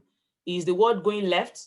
Like, I'll use an example that Emmanuel already used. If you know that you're an Aki student currently, you're still using pencil and the world is already using software, you need to be learning the softwares, because that is the only way you will not be limited. You don't want to finish studying in university, haven't used pencil to draw all through, and you come out, you suddenly realize that everyone is using softwares to draw. Or even for somebody like me, some of the calculations that we used to do by hand, we now do them by software. Corrosion engineering is when we are thinking about metals corroding. In FUTA, when we used to do it in the lab, we put the specimen in plastic bowls, put water in them and all of that, and then we start measuring with potentiometer. We go to the lab, we measure it like that every day, we record it. But things have changed. Now we run simulations to do those things. So, but if you don't research, you will not know. So please, in your choosing field, you need to go and research the trends. Are you doing a business? Okay, they're doing, a lot of people are into fashion design in Nigeria, which is very good. And I think that has really helped the fashion space to come up in Nigeria. But are you just going to be doing it also like somebody that did not go to university? Are you going to be doing it without any concept? Are you going to be doing it without a trade that has no structure? No. Go and think about it. How do people make clothing lines? How do people become household names? All of us today, we know Nike. People that are making shoes, don't just learn. It's not enough to learn something. It's not enough to say, you know what, I've learned a skill. I now know how to make shoes. I've learned a skill. I now know how to do this. But what is the world doing in that direction? Are they still doing it the same way? Are they still doing it the same way? So one of my projects I worked on while I was in uni was actually using a particular material, polymer metal matrix and everything like that. And when I got to the UK, I was going to continue that research, and they told me, oh, sorry, we've moved on from that place. We are not even doing that research anymore. So they're not even doing that research anymore. I had to quickly ensure that I picked up. So also as a student, you are going to look for project topic. When you're going to get project topic from your supervisors, or if you're going to get this thing, in that is that thing still relevant? Is it archaic or is it relevant? Like we heard, some students are even teaching their supervisors how to use new softwares. You to go and find out in your own area. You're a microbiologist. What is the way in which they are categorizing? Is it categorizing or cultivating cultures? How are they doing it now? This COVID-19 vaccine that is out. If you're interested in, if you're interested in microbiology, biochemistry, and all of that, what is happening with the vaccine? That's what we should be thinking about. So ensure that when that's the only way you can position yourself in such a way that 10 years time you'll still be relevant. Because if you don't find out the trend, you cannot learn about the trend. So the first thing is research the trend, seek information. There was one campaign that Google was doing last year. Google your hustle. Find out, type it. Don't just be doing it. Don't just say everything is my head, myself, and I. I'm making chin chin and cake. Yes. And you're just still making chin chin and cake like the ones you saw 20, 30 years ago. Research what is happening in the cake world now. Are you getting me? That's the only way we can stay above. Because positioning is about being in the right direction, aligned rightly, so that you can actually benefit, make the maximum benefit. So please Google your hustle. Go on Google, search it. Okay, this is what I'm doing. What are they doing in that direction? What is my course of study? It applies everywhere, business, or you want to start a new venture. Ensure that you go and find out. That's the first step in positioning yourself.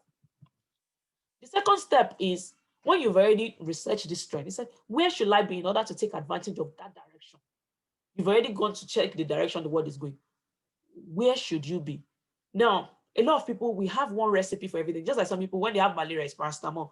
When they have tummy ache, it's paracetamol. When they have, when the constipation, is paracetamol. Same way we treat masters, BSc, and PhD in Nigeria. Everybody, if somebody is learning, everybody is learning data. Somebody is learning data analysis. Everybody goes to data analysis. Somebody is learning web design. Everybody move web design. Do you know? No. Think about what is specific to your own direction. Think about, what do I need to get? Some people don't need to get a master's, and that's the truth of it. BSc, you've gotten your BCSC. Some people, what they need to get is a certification. After BSc is like the minimum, you're a graduate, okay? Or you have an HND or an OND, But even if you don't have that, start thinking about it. What I need, is it more education? Because some people, because there is no job, what people are doing is they are going to do masters. Then from masters, people are going to PhD. When they have no business being there, they have no dream of being a researcher, or they have no dream of teaching anyone. They're just doing it out of frustration. But please, before you do that, sit down, look at where the world is going in your direction. Think about it. Okay, what do I need? As an IT professional, do I need a master's or I need a certification? Because some people in computer science, I haven't studied computer science as a BSc course. They don't need to do a master's in computer science. What they need is to now choose certification. Are you getting? Same way in your cake and this thing, or in your fashion designing. Do you need to take a pattern making course? Or do you need to take a master's? Do you understand? So please ensure that when you think about it, you're not thinking, what is education or certification? Do you need to go and train under somebody to be further certified in what you are doing, rather than going for a master's? Or what you need, some people, what they need is they need a master's. And some other people, what they need a PhD. So please ask yourself, I haven't looked at this thing. Do I need to learn a skill? Sometimes you need to obviously go and learn a skill. For example, a lot of people that want to transition from what they've already studied to something else. For example, a lot of people want to transition from, somebody said, I did FST, food science and technology, but I want to transition into becoming a fashion designer. Now, okay, that means you don't have that skill before. You need to go and learn that skill. You need to go and learn that skill and make sure that you learn it well. And then you begin to build up from there. So I think this is very important when we are doing things. When you've talked about the direction, you now position yourself that, okay, what do I need to take advantage of this? Is it more education? Is it certification? Or is it learning a skill? All right. So the next thing is, where am I right now? And where am I right now? And how can I get from where I am to where I should be? So already you ask yourself, all right, maybe you've already started. These are people that already started. You've already started. Maybe you're in the middle of a master's and you know that you don't have the dream of education. You don't have the dream of becoming a researcher. So you begin to think about it. Okay, how do I step back from this? You might, yes, complete your master's, but be thinking about the next step. Okay, because you already realize even by finishing, one of the greatest things. I have a friend that she's an actress.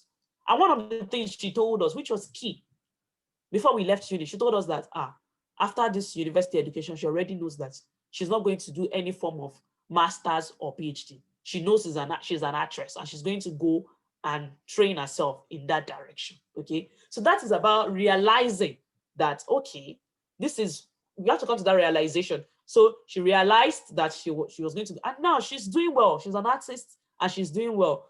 Another friend told us, in fact, my class rep in uni told us that, you know what, I know we are doing engineering together, but I want to be a musician. I'm going to finish my first degree, but I already know that my aim and my desire is to go into music. And after that, he started, going into music. And today, if you have any event, I can recommend him to come and speak at your event, to come and sing at your event. Do you see? As a musician, he has a band, he has a live band, and they do it well. So what am I saying is, when you realize where the world is going in your direction, when you realize the things that you need to do, then you ask yourself, okay, how do I move forward? Make a plan. So these are three key questions you can answer. You can begin, and sometimes when we make these realizations, we are already in the middle of something else. Like I said, somebody is already in the middle of a master's, but they suddenly realize that my dream is not to teach in a university.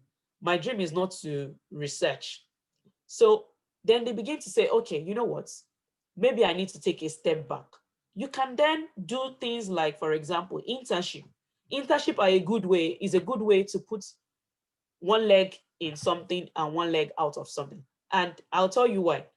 With internship, you can just be going, for example, you're in uni, but you like fashion designing. You believe that fashion designing is what you want to do. But your parents have said, you know what, you must become a chemical engineer. Now you're doing it and you already realize, you know what, even though I've tried this chemical engineering, my mind is not in it. One of the things you can do is you can begin to now use your spare time to go and intern with a fashion designer. Do and I said there was a story of a lady, a 500 level student in Futa, that by the time she was finishing, she was making shoes for a level mate and everything. So how was she doing that? When the school is on strike or after school hours, she will go and she was doing an internship with somebody that was making shoes, and she was learning how to make shoes there. So there are so many things that you can learn how to do. Also, for example, you can volunteer with people. You can ask Emmanuel, okay, Emmanuel, in the future, I see you organizing this conference. I would like to do something like that, personal development and all of that. Can I volunteer with you on how to organize this conference and all of that? And I'm sure that he will be able to say, okay, you know what, yes, you can volunteer with me. So it is about when we realize we need to take action. So that action will determine whether we are going forward. Because sometimes when you're in the middle of something, somebody said, oh my God, now that I'm doing biology, I realized that I don't want to be a biologist. And everything just goes down from there. People just suddenly say, you know what, I don't have a passion for biology and everything. So they just begin to fail at it. And they just say, oh, I regret my life, because they gave me biology to study and that's not what I want to study. I now regret it. Or I started working in this way, so I now regret it. Yes, there's no room for regrets. There's no reason for regret. Just realize that if something is not your field and you see something else that you're interested in, ensure that you transition to that place. Also, if you want to start making products, for example, engineers or something like you want to start making something, use your spare time to be able to do that transition to be able to transition from where you are to where you want to be. Just checking my time. Okay. Yeah, thank you very much. So those are the three questions. I'll just go over them one more time for the questions. In my choosing field, what direction is the world going? Question 1. Question 2, where should I be in order to take advantage of that direction? Question 3, where am I right now and how can I move from where I am to where I should be? So that's how can I transition. You can transition through internship, volunteering, and product launch. Now, when you've done all of that, when you've thought about all of that, the next thing to do is to now plan. So, and I would like you to, as you go away from here, get a new exercise book or notebook or notepad on your phone. Think about it. I want to plan 2021. I don't just want to appear into the year. It is interesting that we make New Year resolutions, but not everybody so many people make New Year resolutions, but few people make New Year plans. So New Year resolutions are things that you are not going to do again. Most times. Or I'm going to eat 8 o'clock at 8 o'clock. I'm going to do that. These are things that you are sometimes, most times it's about leaving the negative attitude. But most times we don't also form the positive attitude. And that's why a lot of New Year resolution fails, because we are taking something and we are not replacing them. So I want you to take away the bad habits, or take away the things that have held you down so far in 2020 and previous years. And then as you go into 2021, I want you to strategically plan. And that will begin inculcate, that is, put in place a new way of doing it, put in place new habits, put in place, plan it. I said a person that plans to, a person that plans, a person that fails to plan has actually planned to fail. And that's the truth. Things don't just happen. There is always a resistance to actually getting something done. So if you don't plan it, then you already plan to fail. So the first thing is some more courage to start. There's no perfect time. Anything that you want to do, you can change. You can change your course. People say, oh, I've done this course. That's one of the most common questions I get. Can I change it to this one? Yes, you can. Put the way to transition, internship, volunteer, find a way, find a way. Look at all of this and see how you can transition from this to another one. Also, start, okay? Write it down, write the things that you want to do down. Summon the courage to start. Do you need to speak to somebody? Start. Do you need to go and enroll for a course? Start. Go and take the form. Do you need to, maybe you want to start selling food as a student, as part-time, because you know that later on you want to go into the food business? Start. There's no perfect time to start anything. If you had started at the beginning of 2020, we'll be 1 year in now. So nevertheless, also make sure that you start, okay? Then what are the actual things that you need to start? It is not enough that you know what, but you also need to know how and when. So you can give yourself a timeline. We've talked about, I think we might have heard about what we call SMART goals before. Have goals. Okay, I'm going to start, for example, if I want to start a food business and I'm a student and I want to start jollof rice, and I want to say, you know what, you can buy jollof rice from room. When we were in uni, people used to sell kerosene, sell chicken, sell different things. You can start now. You can say, okay, you know what, I want to start. The first month, I'm going to commit 200 naira to this or 300 naira to this. Same way, if that is for business, same way for an educational plan. You can say, in the first quarter of 2020, I'm a mechanical engineering student. I want to learn about the softwares they're using in mechanical engineering. I want to learn one software every 3 months. By the end of the year, you will have learned how to use 4 softwares. You can also say, I want, out of my pocket money, I want to put aside this money to invest in so. So please ensure that you start. Because one of the main things, one of the killers of vision, one of the killers of plan or positioning is actually having everything on paper, but not starting. So please ensure that you start. The next thing is create or join enabling communities. I've talked about our social capital. Make sure that you connect with people that can help you. Connect with people that can encourage you. There are groups on Facebook. There are mini shipping and importation group. Don't fall for scams, please. But there are groups that you can join that can enable you. There's Head Start on Facebook. There are so many groups. There are groups, you and your friends, you can come together, band together and form groups, encourage each other. Say, okay, we have Readers Club. We're reading one book on self-development per month. So ensure that you join enabling communities. Also, find people that you can be accountable to. A lot of the times we start something because there's this inertia that you need to overcome. And as you're trying to overcome that inertia, we fall along the way. But if you have people that you're accountable, people that you can tell people about to say, you know what, this year, Emmanuel, I want you to ask me at the end of the year, I want to have read 12 books. So that way, Emmanuel will be asking you every time, have you read your 12 books? Or say, Emmanuel, by June, I want to start a business. So tell people about it and get them to ask you questions. Be accountable to people. Go and submit yourself to other people. Look for mentors. Well, I don't want to talk about mentors today, but look for people that can actually hold you to your word and say, you know what, you have a plan to do this. Have you done it?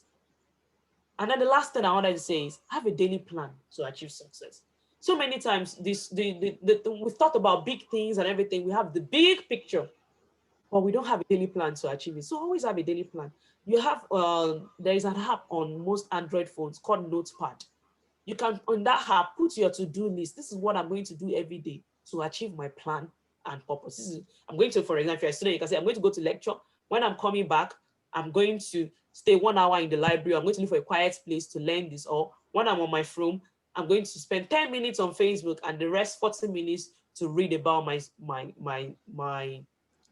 area of study. Now, if you spend, by the time you start spending 20 minutes on Facebook, you start remembering, oh, I only plan to spend 10 minutes on Facebook today. So then you move and then you begin to, so that's what a daily plan does. A daily plan helps keep you in check to achieve the bigger plan. So these are the things that I think that can help you to position yourself for the new. If you're going to benefit from the new year that is coming, if you're going to be able to set yourself apart, then these are the things that I think you need to do. I don't know if you have any questions. I don't have I overshot my time? No. Thank you very much. Thank you very much. Wow, that was deep. That was deep. Nigeria was that. Others are say that was deep. It encapsulates a lot. I was just looking like I was just taking note and taking note and keep on taking note. I was like, when is this one going to end? How can I assimilate everything? But you have really done justice to that topic. I must appreciate you for the time. I must appreciate you for this. We're going to entertain questions. Because of our time, we may not entertain plenty questions. We may just entertain one or two. But before the questions, you can write your questions in the chat room as I do a recap of some of the few highlights she said that I would just want to talk about. One of the things that she made mention from the beginning that you must think differently to enter 2021. At these times, you must think differently. I have a slogan, Discovery for Impact itself as a philosophy we work with, that we are all created differently, that if we can think differently and act differently, we can make a difference. And that's what she's trying to say. You must have a different look about 2021. You must have a different look about this season. You must have a mind shift from where you are to where you want to be. And she make mention in the fact that you must have an open mind so that you must be able to attract opportunities that comes your way. She says that the world is becoming a level playing ground, that you must see how you can key in to make global relevance. One of the highlights she said so far is that there is nothing stopping you. There is nothing limiting you from what you can be. All the resources are there. You go online, there. There are courses you can take to become whatever you want. There is nothing stopping you. Only if you can make deliberate decision taking to become that. There's no limit. I've gone into a world of borderlessness. You can be in Nigeria working in the US. You can be in Nigeria and you are, making sales in the US or wherever you are. There is no limit of what you can achieve. There's no limit of what you can attain. She said you should think globally, have a global mindset. Don't be limited by your location. Don't be limited by your country. You must have a global mindset of what you want to be in a global perspective. So that's one of those key highlights she said. Then she talked about knowledge, that go for knowledge. Whatever thing you want to do, go for knowledge. Research, go for knowledge. In every enterprise, you want to start learning, how to make cake, go for the knowledge. You want to do anything, go for the knowledge. Be crazy driven about reading. Read books, read outside your area of influence, stretch out and become whatever you want to be. And with God on our side, I believe that God will help you achieve whatever you want to be in the name of Jesus. Is there any question? I'm just going to take one question that came in. And quickly, I want to just say, take this question. The person says that without a PhD, without an undergraduate degree or a polytechnic degree, how can one blend in social capital to grow business for the future? Now, the person doesn't have a degree, Okay. but she was like, how can I leverage on that to have a Okay. All right. Um, when we talk about social capital, it has nothing to really do with your university or polytechnic degree. What it means is that the goodwill that you've benefited, you've met everywhere we go, a stream of life, we meet people. And that is in church, in your street and everything. Just ensure that these are people that, when we talk about social capital, what we're trying to say is that leverage on all your relationships. You know, is it your church members? You can sell things to them or you can learn things from them. So depending on what you are, so you can either learn or sell to them.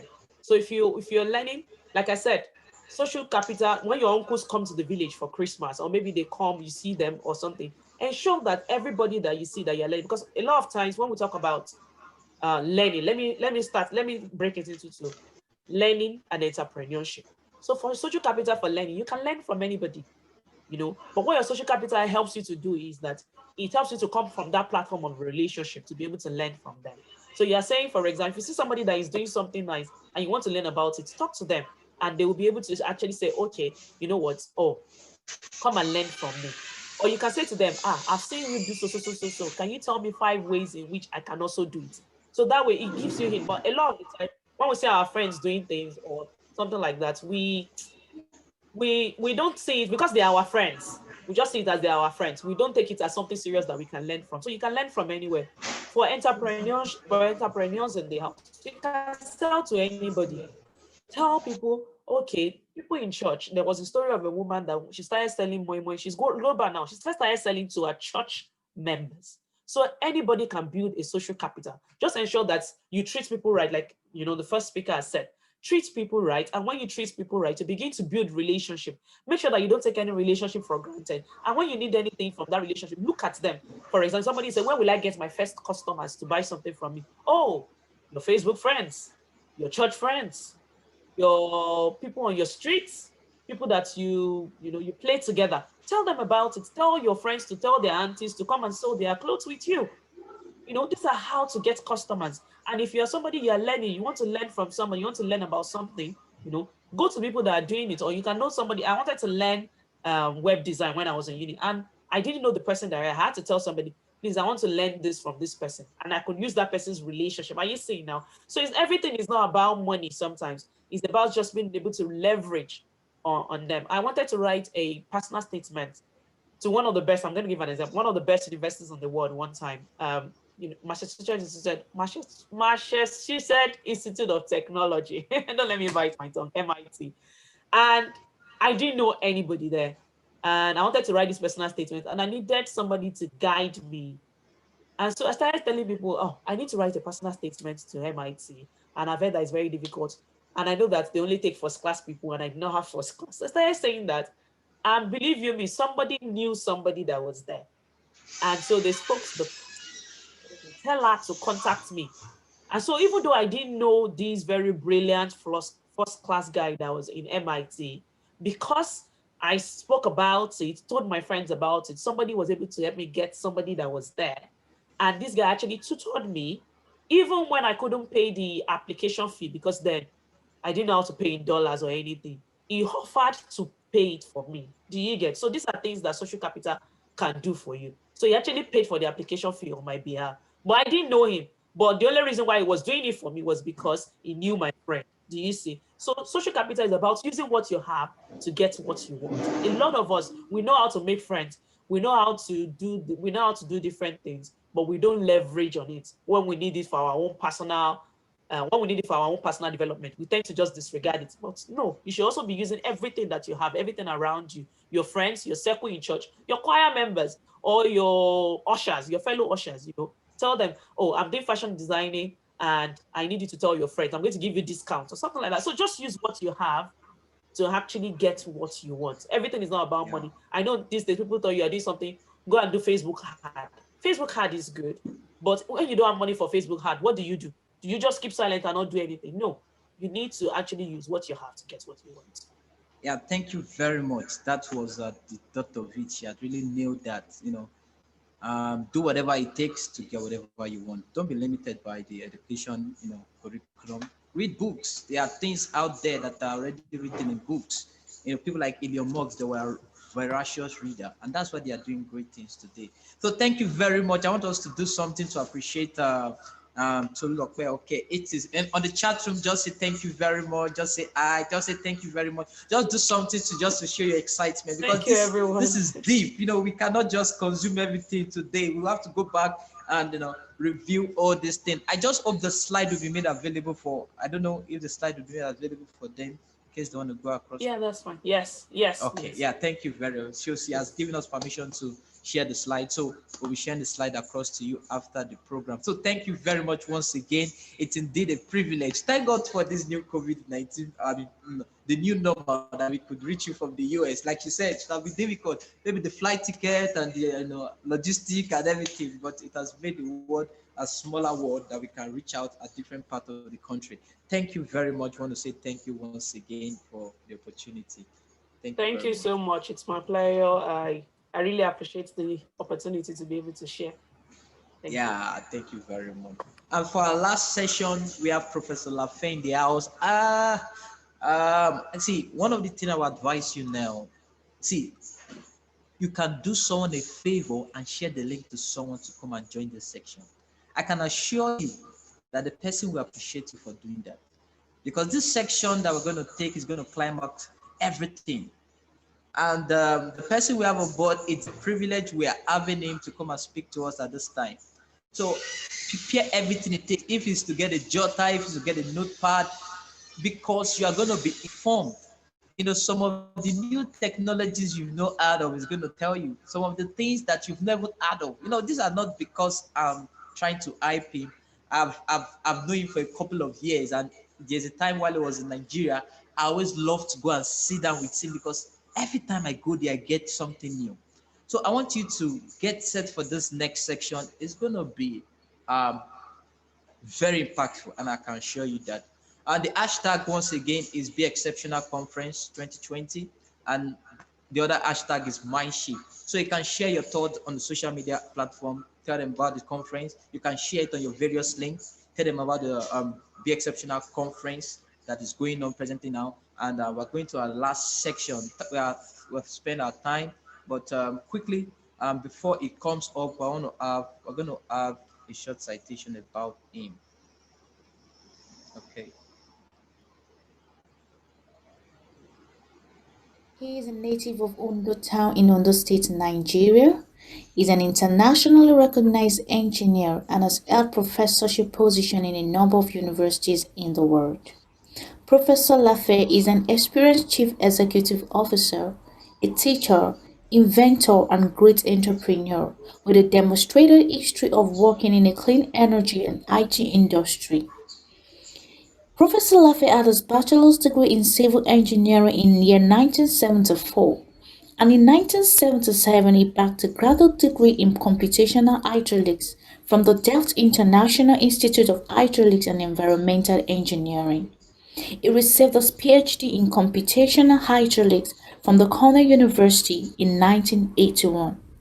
As part of his success, he published numerous learning articles, single and multi-authored books. His invention has been implemented in software and hardware commercial and consumer products globally. Let's welcome Professor Olulafe. Well, thank you very much, Emmanuel. Well, my body have missed you for a couple of years now. I want to really thank God for what you are doing in Nigeria. Thank You you, are an sir. excellent example to your generation, and the Discovery for Impact initiative is a fantastic initiative. And I pray that God will continue to strengthen your hands as you reach your generation and influence them for good. Dr. Dansu, I didn't have the privilege of meeting you in Futa, but thank you for an excellent presentation this morning. And I pray that the challenge you've given as a mathematician who is very current with what's going on around the world, that you too will continue to influence your generation. Engineer Tolu Lokpe, I'm very biased about that name because the name of our eldest daughter is Tolu Lokpe. She lives in New York City. Um, Thank you for an excellent presentation. And I think there's so much to take down from what your address today. And I pray that you continue to excel even as you are in the United Kingdom. So today I'm going to, I want to, Emmanuel, am I showing my screen or? No, it's not displayed. Is being displayed? Is it going to be shown on your end, or should I try to show my screen? Okay, okay, you can, if you, Oh, okay, we can do, okay, okay. whatever. Or would you like to control it from your side? Maybe you share it from there Yeah, so that you can, yes, exactly. You okay, can give okay, me you can that share it from there. control. Yeah. So, mm, mm. You know what? You know, maybe just project it there. We're having some issues here. Okay, okay, Yeah. once it's sorted out. Okay.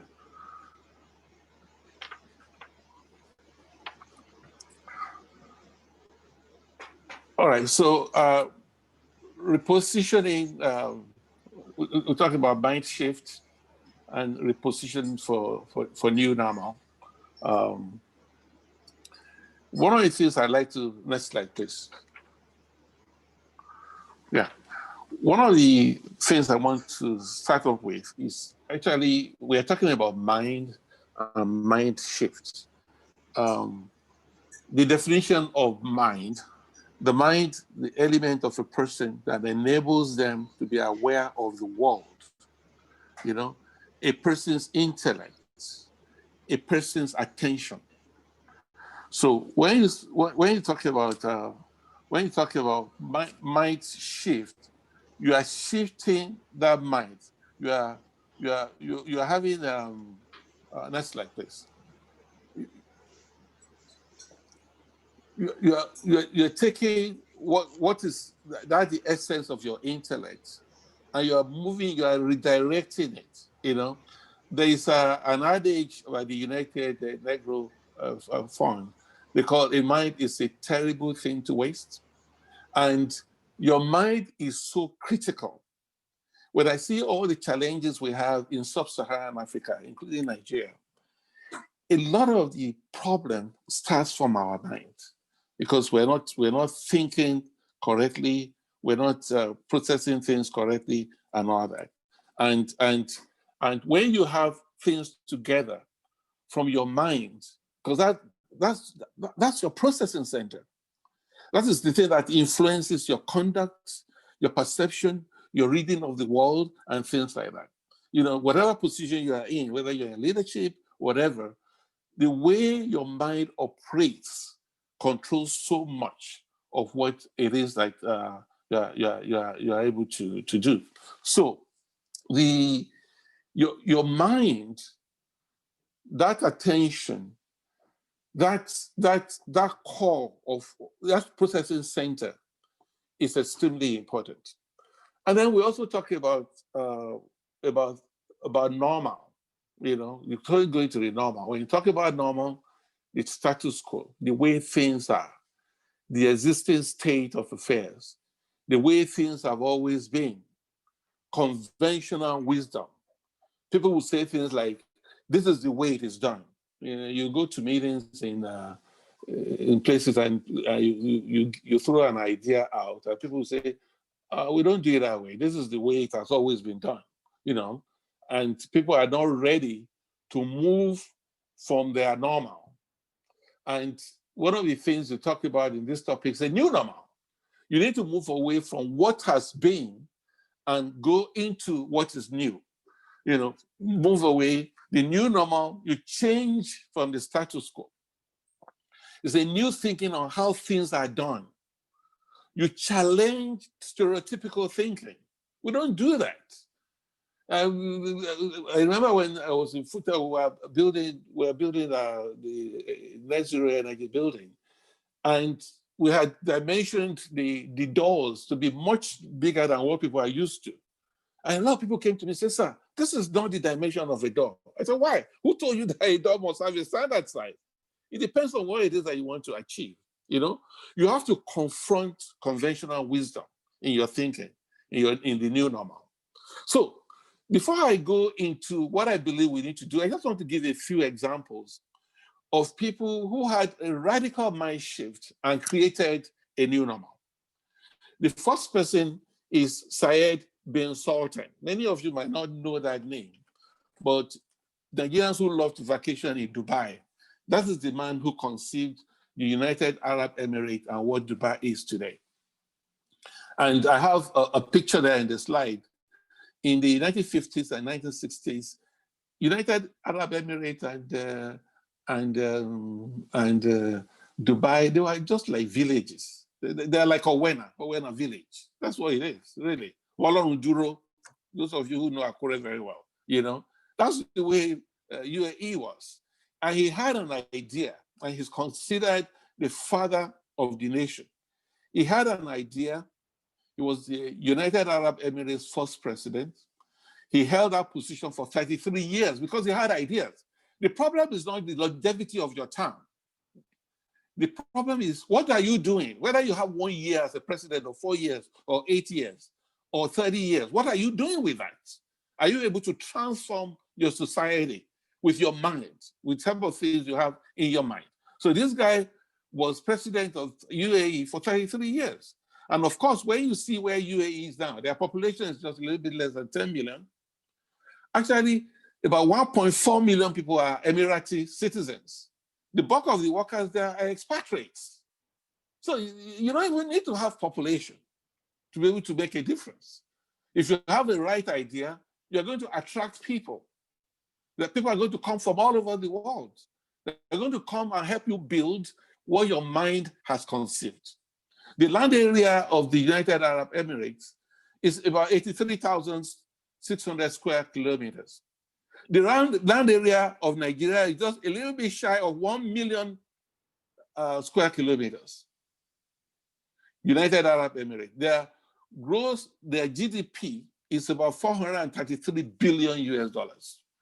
Nigeria, that has 1 million square kilometers of area, our whole GDP is about the same size as that of United Arab Emirates. The per capita income of United Arab Emirates is $42,000. The per capita income of Nigeria is just a little bit over $2,000. So you could see somebody about 40, 50, within 50 years ago, had an idea. And he had that idea, and he was able to transform his country. We have that opportunity. So when you say, mind shift, you have to think radically. Look at the way Nigeria is today. Look at the way your community is today. Look at the way you are today. And you're saying, what can I become? You make a radical shift from that. The next person I want to talk about, Emmanuel talked about him. I remember when I gave that talk in Akure some years back, and I talked about Elon Musk. Many people didn't know about him at that time. Elon Musk actually was born in South Africa, and he emigrated to the United States. And in 2003, he established Tesla Inc. It was actually called Tesla Motors. And basically what Elon Musk did is so radical. Other car companies have tried some of these things, and they've abandoned the concept of an electric car.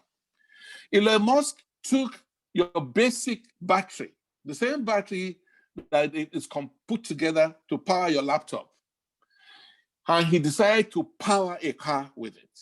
That's the basic concept. Took the basic battery and decided to power a car with it. And I have pictures of the battery there. And he created that thing. As of 2019, I'm going to be quick about this, the revenue of Tesla Inc. was over $24 billion. This is a company that was started in 2003. The total budget of Nigeria is between $20 to $30 billion. Nigeria, with a population of over 200 million. This guy started a company. He did not even study engineering. He had an idea. He implemented that idea. 2019, 24 billion. The market cap of his company today is $554 billion. The market cap of Tesla Inc. is bigger than the GDP of Nigeria. And that's a company that was just started barely, how many years ago? 17 years ago. So your mind, that's a young guy that was born in 1971. He had a concept. Everybody was laughing at him when he had it. He implemented it. Like Engineer Oke said, you have to do it. You have to do something. So he did it. Elon Musk, he had an idea for space rockets, for an optimized rocket. He did not study rocket engineering. He had the idea. And he was able to bring people together and all that. And he founded this company in 2002. By the way, Elon Musk was one of the founders of PayPal, which many of you have used. He created it, sold, and moved on. A lot of ideas. It's a serial entrepreneur. So Elon Musk created SpaceX. And do you know, NASA made a deal with SpaceX. Now they are using his rockets to go to space. They are using his rocket to go to they're planning a mission to Mars. It is his rocket. They just moved some people to the International Space location a couple of weeks ago. You can see the astronauts in the slide I'm showing you. So Elon Musk, an individual, was born in South Africa, moved to the United States, had ideas for financial payments. He created PayPal with some people, had an idea for electric car. He created Tesla Inc. He had an idea for rocket. He created SpaceX. He's also doing some work in renewable energy. I won't go into those things. But the whole idea is that this guy had an idea and had the discipline to go ahead to implement it. That is what is important. Steve Jobs. Steve Jobs was born in 1955. He died in 2011. Before he came in, of course, he created the Mac and all that. I'm not talking about that today. We knew the way our old cell phones used to operate. For you to even send a text message was so difficult and all that. He came in. The first iPhone was introduced in the year 2007. And as of this past week, the market capitalization of Apple was over $2 trillion. The revenue that Apple brought in this year, 2020, $274 billion US. It created a phone. 44%, over 44% of the revenue of Apple now comes from their iPhone. Apple used to be called Apple Computer. He introduced the phone and he dropped the word computer. And now Apple is Apple Inc., declared their iPhone. And as of now, over 50%, usually over 50% of the total revenue of Apple come from their iPhone. He had an idea. There were people making iPhone. Nokia, everybody was making iPhone. We was making cell phones before. He came in, he had a different way of doing it. He had an idea how to create a user-friendly telephone, put music in it and things like that. People were doing music. There are people who are doing just phone. There are people, there was a BlackBerry and all that. He came in, created something that everybody wanted. And he has been very dominant in the market. And the company now is worth, it's one of the most valuable companies in the world, over $2 trillion. The next person I want to talk about is Chief Obafemi Awolowo. Died in 1987. He introduced the free primary education in Nigeria. When he did it, Ahmadu Bello in the north, Azikiwe in the east, they all thought it was not possible to have free education. He devoted over 41% of the Western region annual budget to education, to primary education. Over 41%, likely primary education. We're not even talking about universities, mainly primary education. 41% of the region's budget was devoted to it. To compare, Nigeria in year 2020, the total percentage that were devoted to education, primary, secondary, university, everywhere, is 6.7%.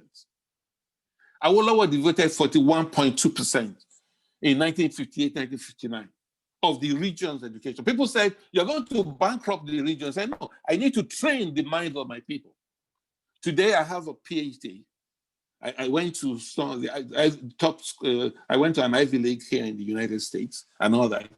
I was a beneficiary of that free primary education in Ondo Town. A lot of my colleagues who are working in NASA, working in top universities around the world, they were beneficiaries of this. He had an idea that other premiers in other regions were saying was not possible. He went ahead, he implemented it, and it has impacted the whole generation. Today, the reason the Western region in Nigeria is advanced is because of the education we all had in the 50s and the 60s and all that.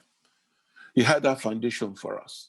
Okay, so the number of primary schools, okay, the number of primary schools rose from 3,500 in 1952 and went all the way to over 6,000. And my parents paid zero, nothing. They even gave us a slate that we'll write on. So Awolowo had a different mind. So I want to challenge you today. There are 7 areas in which I really want to challenge you to think about the future. The first one is in the area of governance, okay? I know the EndSARS thing just made an impact on the whole world. And when you see the problem of EndSARS, it's a problem of governance.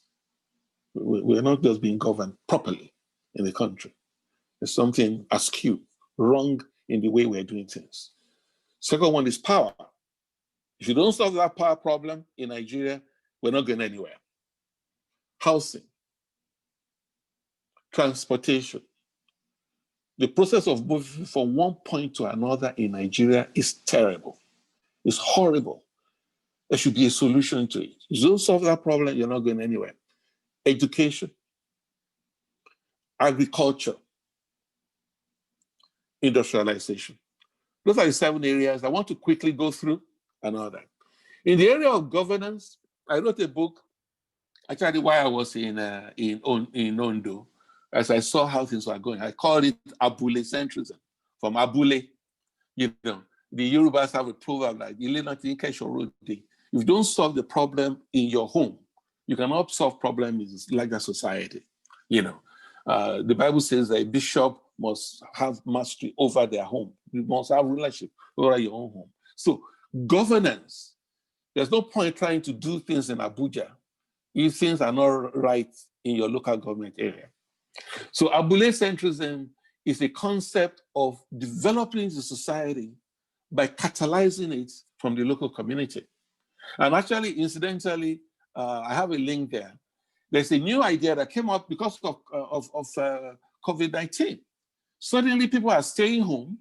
They're not going to their workplace and all that. And we're finding out that there are new ways of doing things. So there's an idea called flat back democracy, that you can do a lot of things locally without going to the central government, without going to the state capital. You can get a lot of things done. I have a link there. You can spend time and read it. November 22, just last week or so, there was an article in The Guardian that talked about this, that people have just discovered that the things they used to leave to the federal government or to the state government, they can get a lot of things done locally. That's where you change your mindset. So a situation in which you think everything must originate from Abuja or from your state capital, why don't you do things locally and see how you can transform the larger society from there? So governance. Next one is power. Power. You know, they just found out that all the money they spent, Sam Amadi, who used to be the chairman of the Regulatory Commission, came out last week in the newspapers that the billions and billions that they spent for the power was stolen. You know, why do you have the federal government generating power for you? Why? Why should the federal government be generating power? Why don't you have multiple energy sources? If you are in Owena, why don't you type Owena and see that river that's always moving? Put a dam there. In fact, there's a dam. There's a dam that was built very close to Akure. They spent millions of dollars on it, and it's wasted now. All they needed to do was to put the turbine there and produce electricity. There's no reason why Ondo State should lack electricity any minute of the year. No reason. Use renewables. You have sunshine almost throughout the year. You know, distributed generation.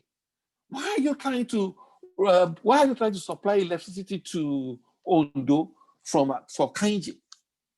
Doesn't make any sense.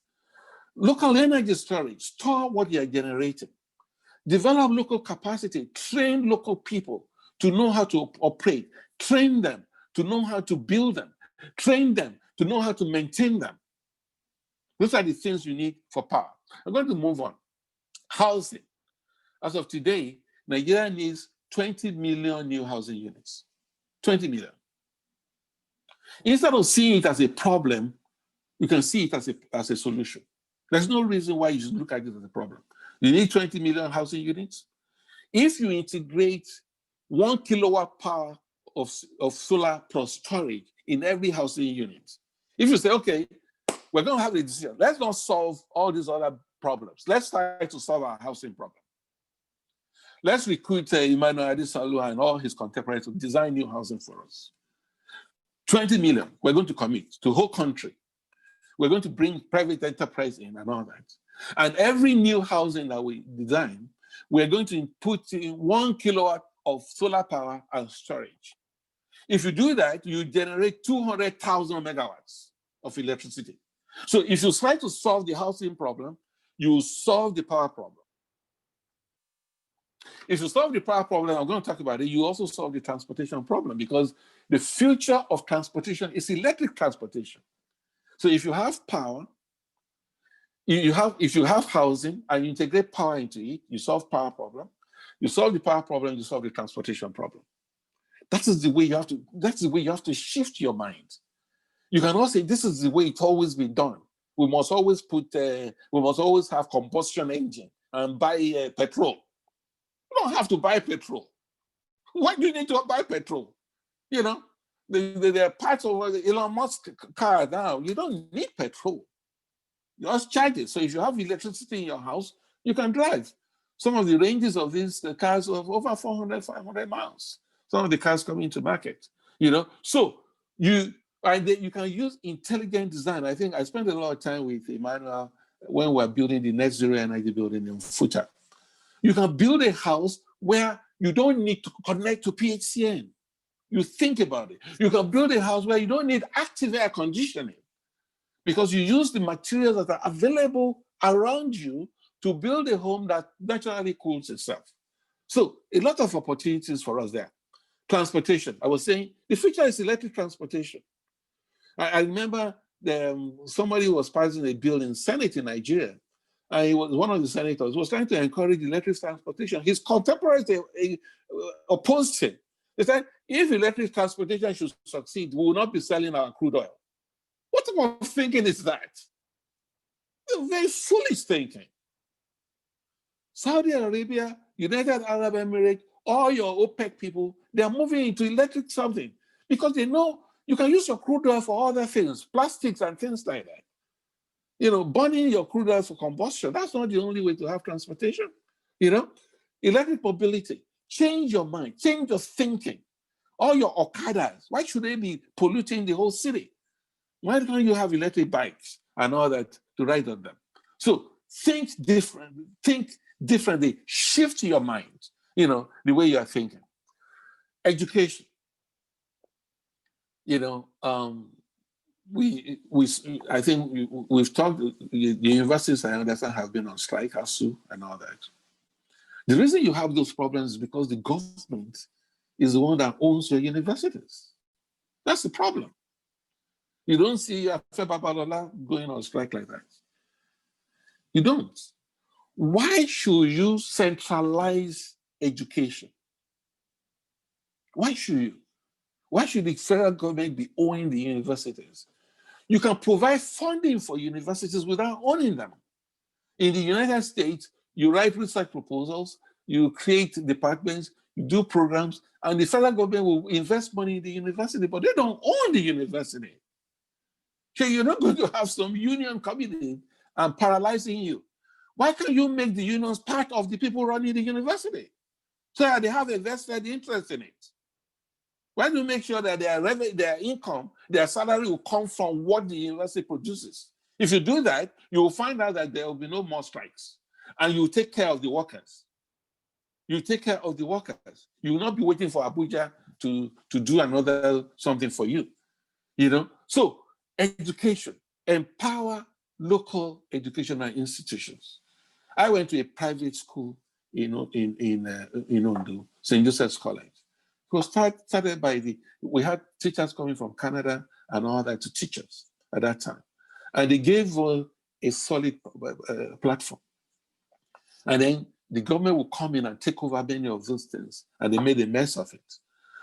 Government can support education without having ownership of the schools and all that, So you have to devote considerable budget to education. I spoke about Awolowo in the 50s and 60s. Over 40% of the budget was put on education because you cannot waste the mind. If you train those minds, it is those minds now that will be doing your financial applications and things, financial tech and all that. See what Nigeria is doing now with financial tech. See how your young people are able to go to Silicon Valley and bring millions of dollars in because the mind has been trained. So when you train that mind, there's nowhere where you can go. You have to promote knowledge and learning, not just rote learning. Learning, make learning cool. Let people love to learn, like to get new ideas and all that. It's very important in the area of education. Agriculture. If you don't solve the power problem, you cannot solve the agricultural problem, by the way. You cannot. And you need to look at creating agro enterprises. Take those farms. Awolowo in the 50s created cooperatives. And Nigeria, the Southwest, were exporting cocoa to all over the world. There were wealthy cocoa farmers where I lived as I was growing up in Ondo, and they sent their children, Professor Akishete and all that. His father was a cocoa farmer.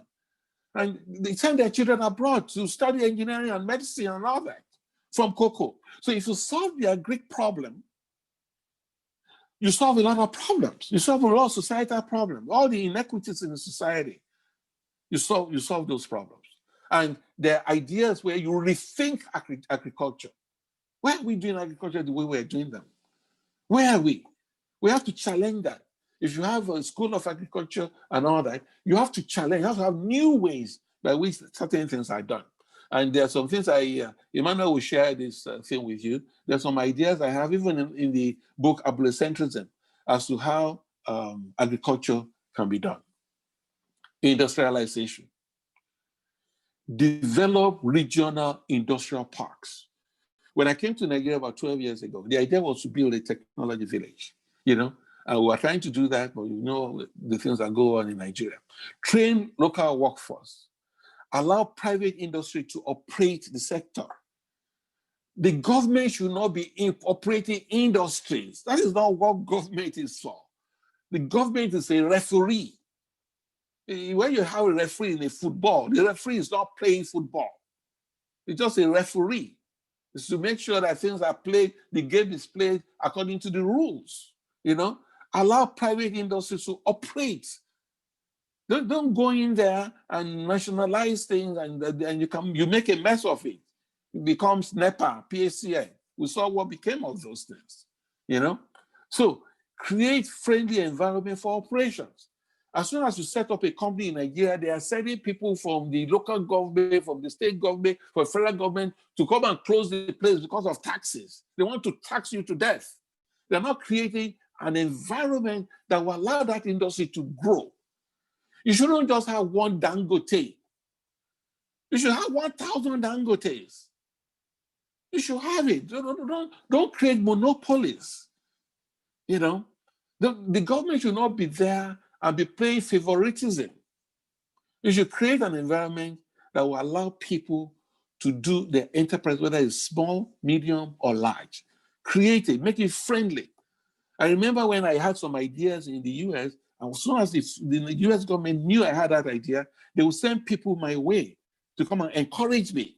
Say, what do you need to be able to develop your idea? Today, all my patents are called America patents because the US government paid for them. Concluding words. Number one, you must think different. You know, okay, mentioned that, fantastic. You have to think different. This was the Apple Inc. successful advertisement campaign many years ago. You must challenge stereotypical thinking. Don't say this is the way things are done. Challenge it. Why? Why must it be done? Why must you use steel for reinforcement? Why can't you use other materials for reinforcement? You know, question conventional wisdom. You must take entrepreneurial risks. I'm glad that many in your generations are beginning to do this. You have to take risks. When you take entrepreneurial risks, yeah, you'll fail. When you fail, you get up. The Steve Jobs that we talked about, there was a time he was thrown out of Apple. He created the company, they threw him out. After some years, they brought him back. And Apple did extremely well when he came back. You must make things, don't just consume. Get things done. Make things, even if you're going to make mistakes. Make things, make the widget. Don't just think that you're going to import from Japan, LG, Samsung, and all that. Try to do things yourself. It's very, very, very, very important. Tap local resources. Human, material, mineral, energy. Tap local resources. When we were in Nigeria for about 10 years, I came back home to try to make a difference. And I noticed that even as we're introducing solar and hydro and all that, the average Nigerian could not afford those power systems. So I started saying, there has to be a better way of doing this. Right there in Akure, I will send my driver, his name is Emmanuel, to Isika Market. He will go and bring materials in. I was able to build a generator using materials that are available from Isika Market and using fuel as local.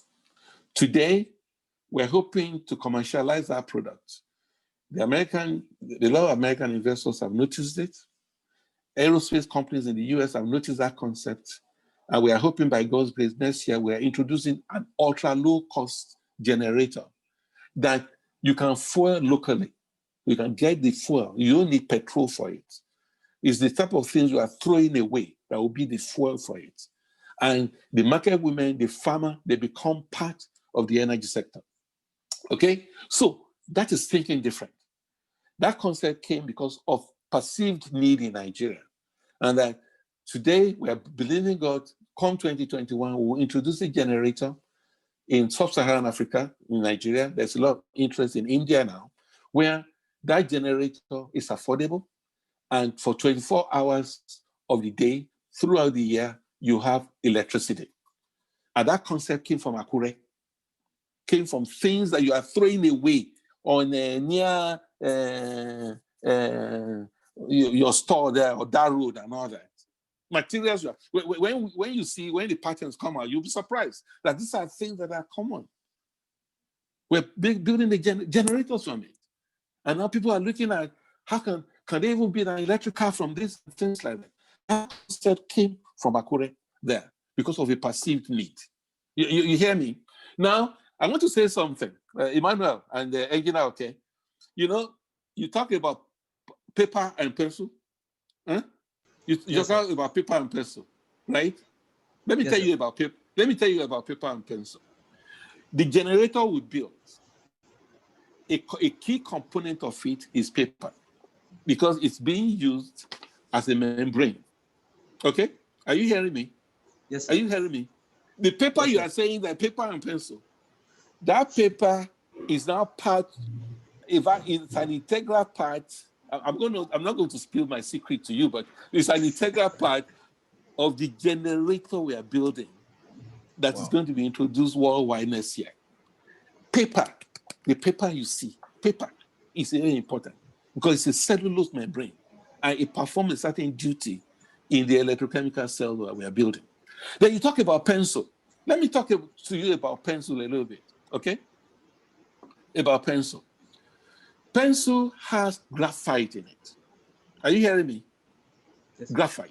So usually when you hear pencil in Nigeria, you're looking at drawing, an architect's drawing, and people writing lead pen, they say call it lead pencil. But do you know that out of the graphite in pencil that we use in pencil, we derive graphene. Graphene now is the strongest material ever made.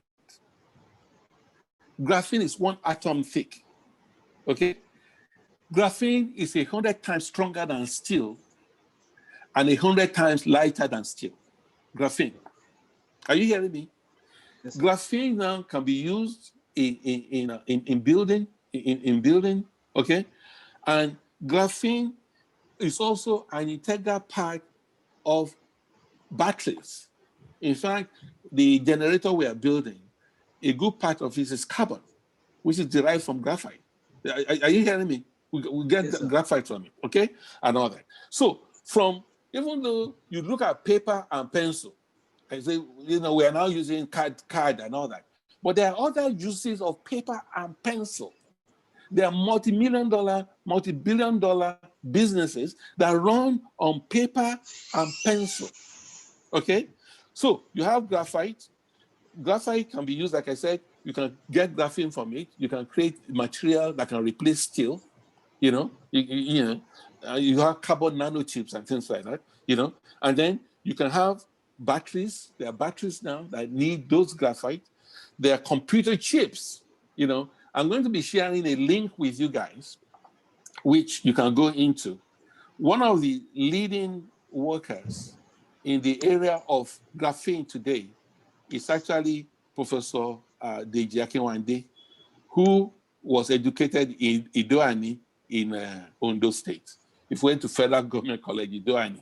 He's one of the leading experts on graphene today. And he made news all over the world a couple of weeks ago. He has created the smallest memory density material, and he started from graphene. I'll send a link to the chat board so that you guys can read about the work and about the Jackie Wande. Here's a young guy who he went to Federal Government College in Ondo, came to the United States, when he got his PhD from Stanford. He's now a leading expert on graphene, on nanotubes. What is the origin of graphene? From graphite that you use in pencils. So you can see how you can think differently. I'll send the link so that you guys can do some research work on the Jackie Wande. The last thing I want to say is that you need to be bold. You need to be bold. You need to think differently. You need to challenge stereotypical thinking. You need to question conventional wisdom. You need to take entrepreneurial risks. You need to make things. Get your hands dirty. You need to tap local resources, human, material, mineral, energy. You can solve the electricity problem from what you have in Nigeria, okay? And you need to be bold. That's my challenge to your generation, okay? Can you do it? Yes, you can do it. You can succeed in doing it. Thank you very much. Wow. Please, wherever you are, just give a round of applause to him. Wherever you are, we may not be seeing, but give a round of applause to him. This is loaded. Give a round of applause to him. And if you can do it on the chat box, I just want you to just do something. If it's to congratulate him or say thank you very much, just do something. This is loaded. I was telling people, I said, I can convince you that you will not come to this conference and go back the same. I was bragging, like I was sure that, I can assure you to come for a conference like this, that you not go back the same, because it's a rare privilege, not just because he's the one, but for some time while he was in Nigeria, I had close time with him, and I saw practical things. It was talking about the time when he was experimenting one or two things, and that they brought in some powdish something, like he said, and that day I was with him, and they just did some few mixing and checked the current, and it was reading. And I was curious there to ask that, what is that there? It was like, don't worry, that's not what I'll tell you. But he could explain that there is nothing that's a waste. There was a time he was telling me of herbs that in those states that has the largest deposit of herbs, that's Igbo, that no Indian herbs that we talk, and how we can maximize it in building, in building construction and utilizing materials. From what he said, you find out that there's nothing that is a waste. Everything you mention, it will tell you the importance of it. Everything you say, you will come to find that there are important things in everything he says, and everything we see around us has a value, a sustainable value. And I will refer us back to his book. He talked about in abilicentrism. If we can get hold of that book and study it. Yeah. Emmanuel, you can send free copies. I think I sent you a digital copy, right? You have a digital copy of No, I don't. abilicentrism? Okay, No, I'm going to send you a free digital copy, and okay, sir. Wow. and I give you permission to give a copy to every person attending today. Wow, thank normally you. It goes for over $50 on Amazon. Yeah, I know. Wow. Okay. Wow. Please, I want to give you a round of applause. If we can do that on a video or something. I just want to do something to show our excitement towards this conference. I'm serious. I'm challenged listening to him. Some of the things he said is not just because he's teaching it, it's because he has practicalized these things. He has made them work. He talked about challenging status quo. There are some times that you have to challenge the process. There was a time I was in his office and I was telling him about Futa. I said, why can't Futa be doing, making their own cars and be doing this? And he was like, Emmanuel, is this your thinking? When the world is doing electrical cars, doing things, and at that time there was not even like electric cars in the scene. And then it blew my mind, driverless cars. So this is the kind of mindset we have towards us, that we need to think differently. We need to question status quo, and do something different. So I want to appreciate once again for coming around. Then quickly, because of our time, I don't know if any of us have questions for him. We can take questions. Yeah. Emmanuel, I'll share the link to Professor Akinwande, the guy who was trained in Idoani. Okay. Wow. He went to Federal Government College Idoani. And also the invention he had that was just announced a couple of weeks ago, the smallest atom memory. His invention has 100 times memory density than the current state of the art. So Intel, everybody is whining and dining Deji Akinwande.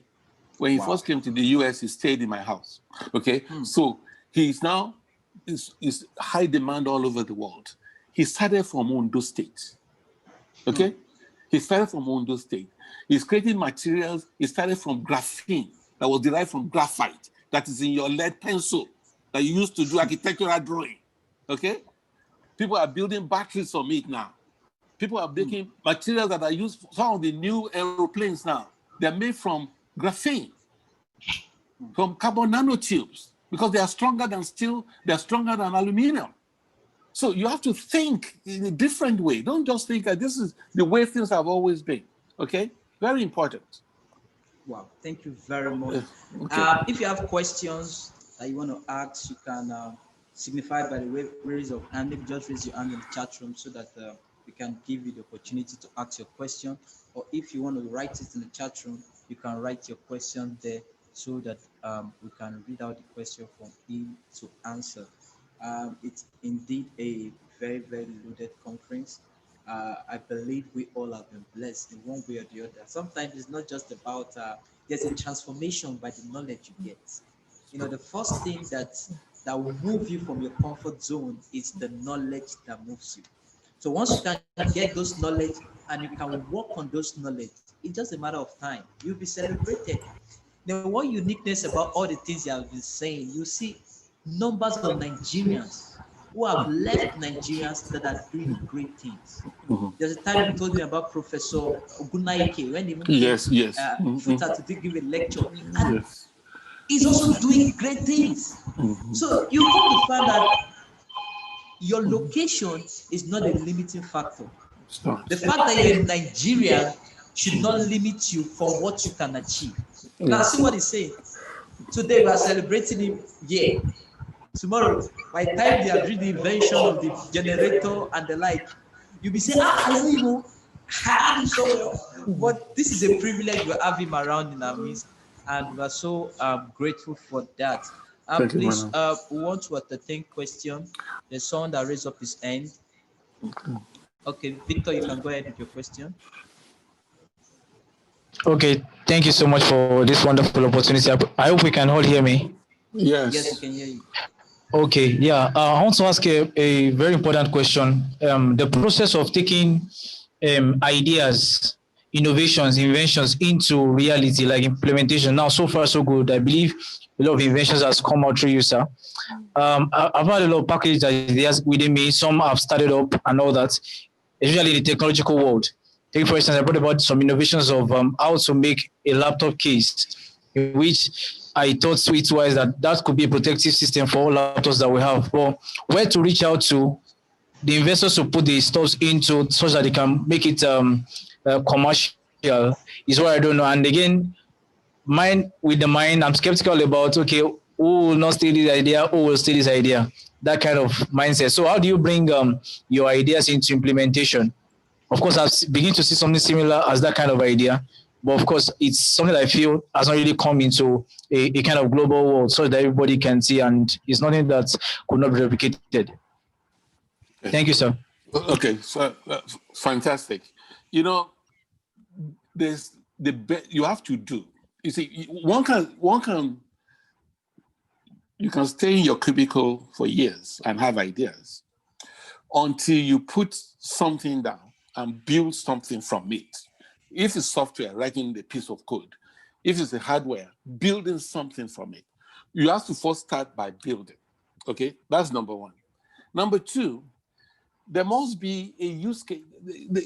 When you talk to, if you are trying to convince people to invest in your idea, usually people will not invest in concepts. Very rarely. Sometimes they might do so, but very rarely. Usually people, even if it's a piece of software, they want to see it demonstrated.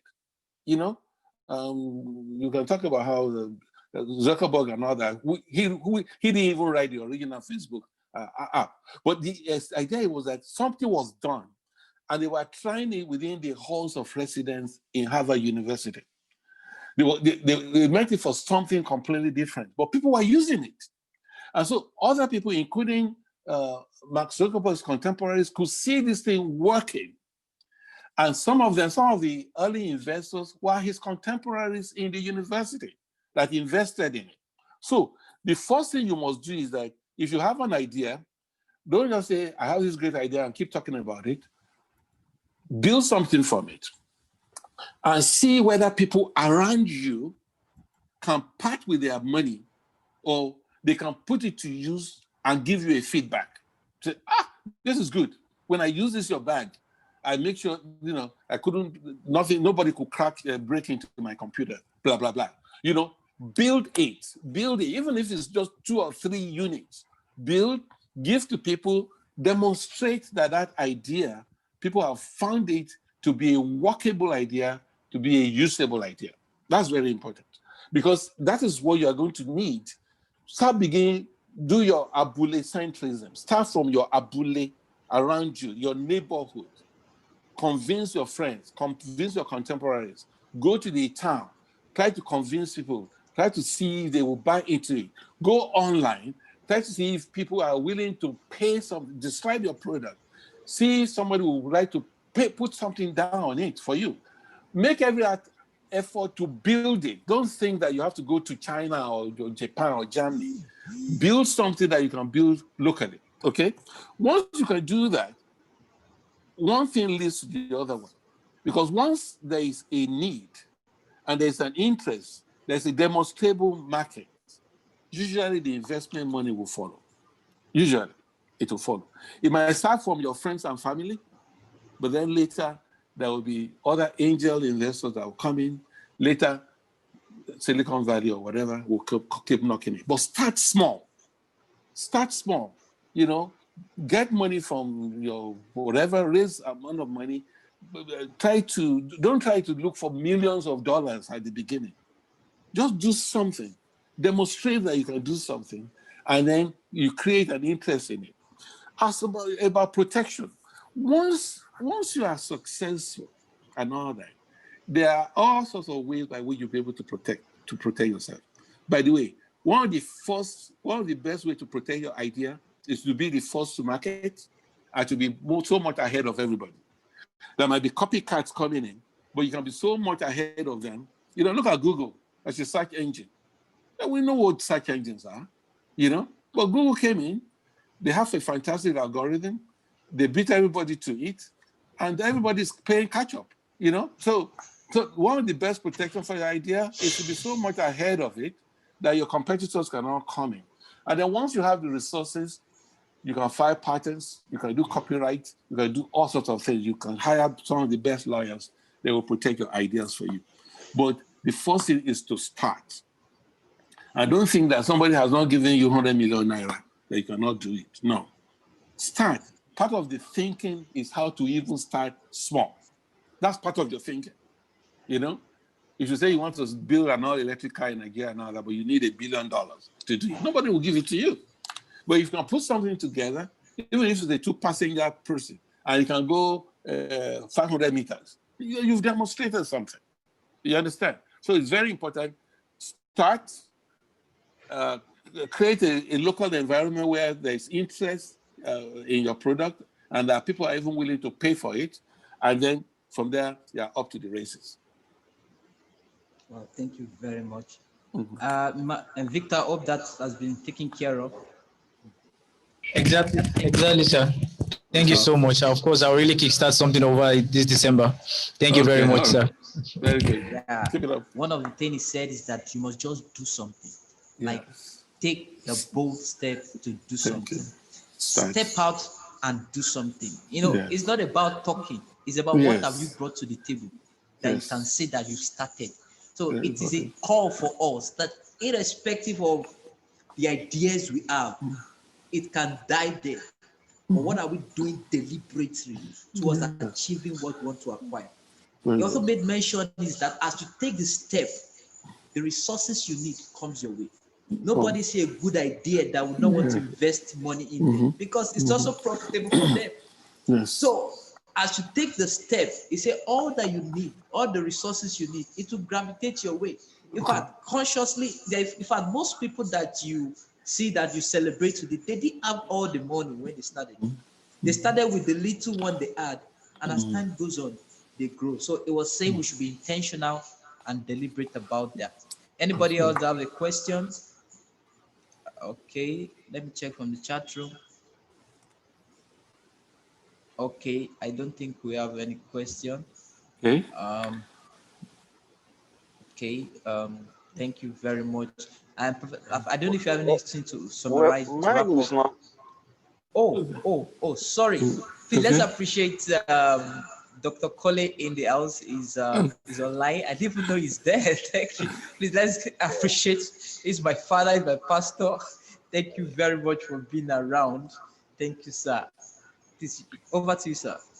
All right. Thank you so very much. Mine is not a question.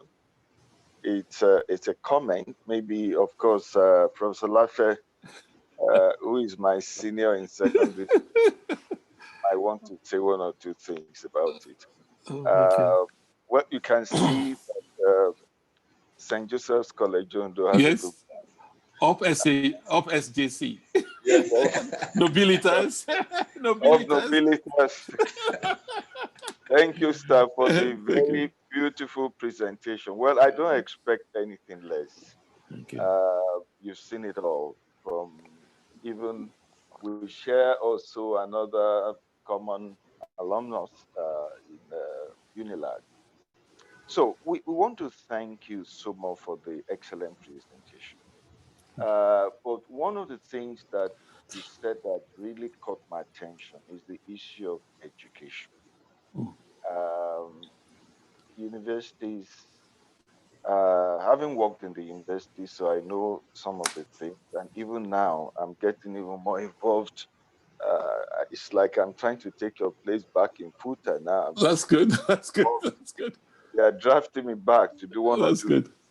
That's good. Now, but my challenge is this lack of altruism in the university system. Uh, some of the things you are doing is because of altruism. I remember Yes. when you came back to Nigeria, you had this plan. You just wanted to help us. Yes. But unfortunately, they didn't see the prospect. They shouldn't have allowed you to go back. Uh, they should have kept you back in Nigeria. But it's okay. Yeah.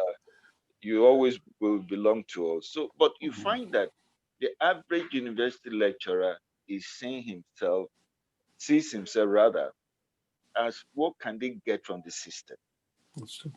and that's the unfortunate thing. Yeah. So you find that everybody is trying to get something from the system. Nobody. So that's why for now it's going to be difficult to privatize universities. For me, I think what government should do is completely privatize all the federal universities. Let investors buy into it and let it run.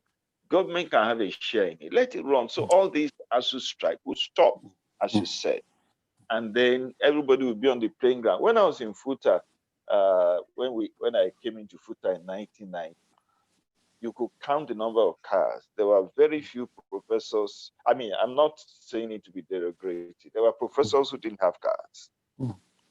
But today is a different matter. There are cars. I went there last week. There are cars all over the place.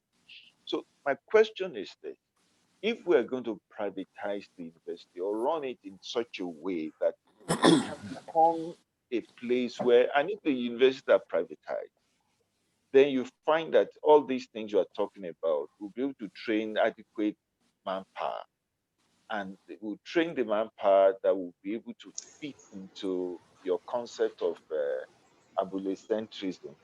And then we can talk about power, we can talk about all these things and so on. So how do you think, what do you think is the way? Because for as long as universities will be on strike for months in a Yeah. year, we're not going to train manpower. And Yes. for me, that is a big challenge to whatever we're talking about.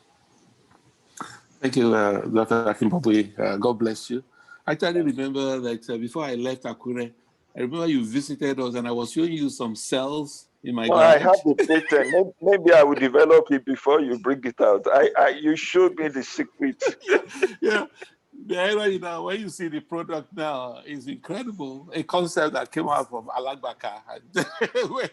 And now we're looking at exporting it to India and all, so many other countries. Thank you very much.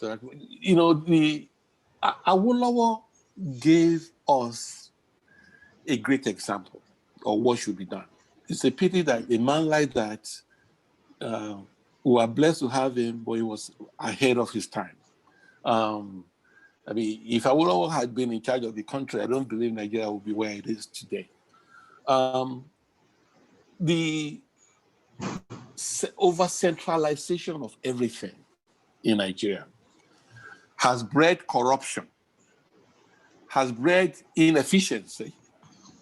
So not only are things not being done, they're not being done well, then there's an incentive because you're centralizing things. So somebody in Abuja, if the thing doesn't touch him personally, he doesn't care and all that. Because certainly it would be nice if the Spirit of God can descend on everybody and suddenly people are selfless and they prefer others or they treat others as they would like to be treated and all that. But that's not the situation in the country. But we set up a system where graft is celebrated. And one of the ways you have to do that is to make sure that you don't center things, you don't centralize things. And even in the US begin to rethink their whole power infrastructure, because once you centralize things, if things break at the center, it affects everybody. It affects everybody. So, first of all, the rule of the game should be that you make it almost, people have no choice. People have no choice. In trying to be selfish, they will be selfless. This is what I mean. If, for example, all the people going to Abuja to rule, if you say that development money will be in their local government area. It will be things that are derived from their local government area. So if they are doing cocoa, that revenue comes from that local government area, and the cocoa area pays taxes to the center. So the guy who will be in Abuja going to push papers, he suddenly have an interest in things happening in Ondo West or Ondo East or whatever, or whatever. There's interest there. He has a vested interest in developing his locality, okay? And he knows that whatever progress is going to have is going to come from the development of that locality. What I'm saying is that when they start talking about having a truly federal system, you have to first do that. And you have to take the government away from owning this thing, because once they are the ones operating this thing, owning them, then you begin to see federal character, all sorts of problems coming in and all that. Awolowo was very regional, but he was also very selfless. You know, he had a vision of where things needed to go. You know, so my point is that, number one, let's decentralize things. And then let people know, the Bible says that those who feed others will be fed. Actually, when you have this altruistic thing you are talking about, Dr. Akibaboye, if you do that, Awolowo was a very successful person. Awolowo take care of him, of the region, of his people, but in the process, he was blessed. If you actually do well as a leader in educating your people and raising them up, and look at the rubber plantation that we did in the West, the cocoa plantation that we did in the West, and all the timber, the development of timber in the West. As you do that, people were educating Baba Akichete, was educating Post Akichete and send them abroad and things like that. Suddenly you lift everybody. And you yourself as a leader, you'll be lifted up and all that. So to me, the issue of governance is very important in Nigeria. I think the unitary system we found ourselves running is very unfortunate. Look at what happened to the Great Ife since the federal government took over. It was a regional university. Awolowo had an idea, and that was built as one of the most beautiful campuses in the world, you know? But the federal government stepped into it and they made a mess of it, you know? So decentralize. Go the Abule centrism way. You know, when people get the copy of that book, you see whether it's in healthcare, whether it's in education, whether it's in power systems, whether it's in industrialization, domesticate your development. Don't let somebody be controlling it from Abuja. The federal government should just be playing the role of a referee. And when you do that, people will see that it is in their own selfish interest to be a blessing to other people. Because when you feed other people, you will be fed. It's a rule. It's a rule that cannot be violated. It's a rule of the scriptures. As you feed others, you'll be fed. And we have to go back to that fundamental for our country to grow. You know, very, very important.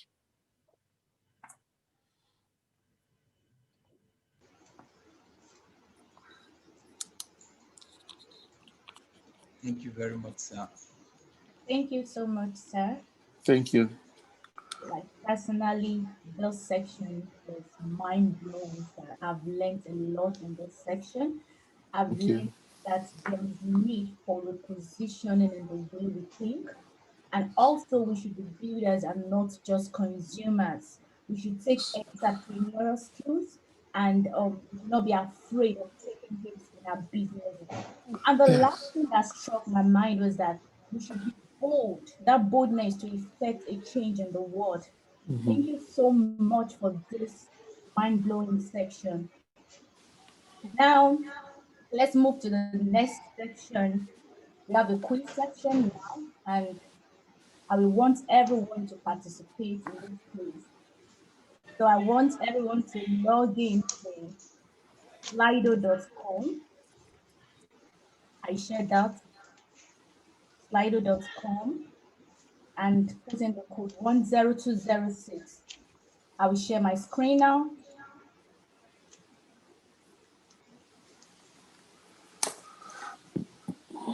Log into slido.com for the quiz.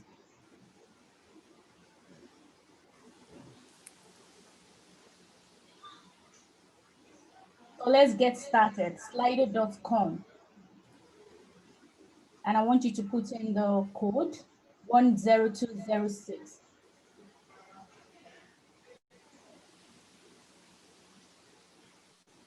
So let's get started. The questions is on.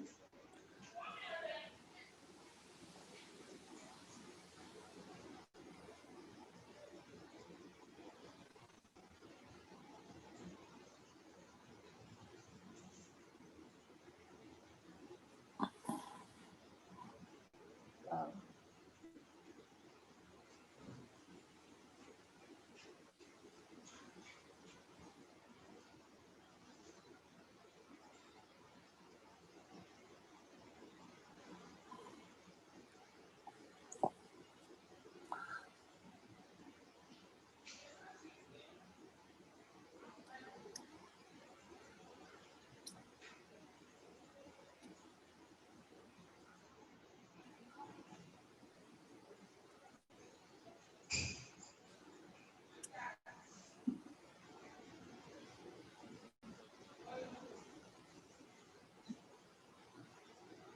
Wow.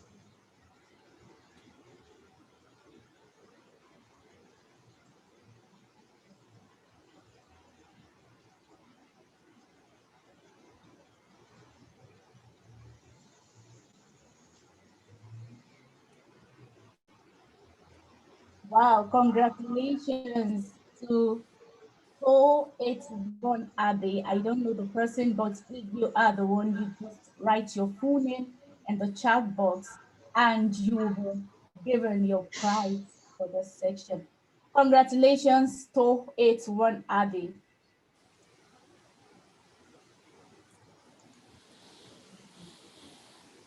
So thank you all for participating in the quiz competition and congratulations to the winner.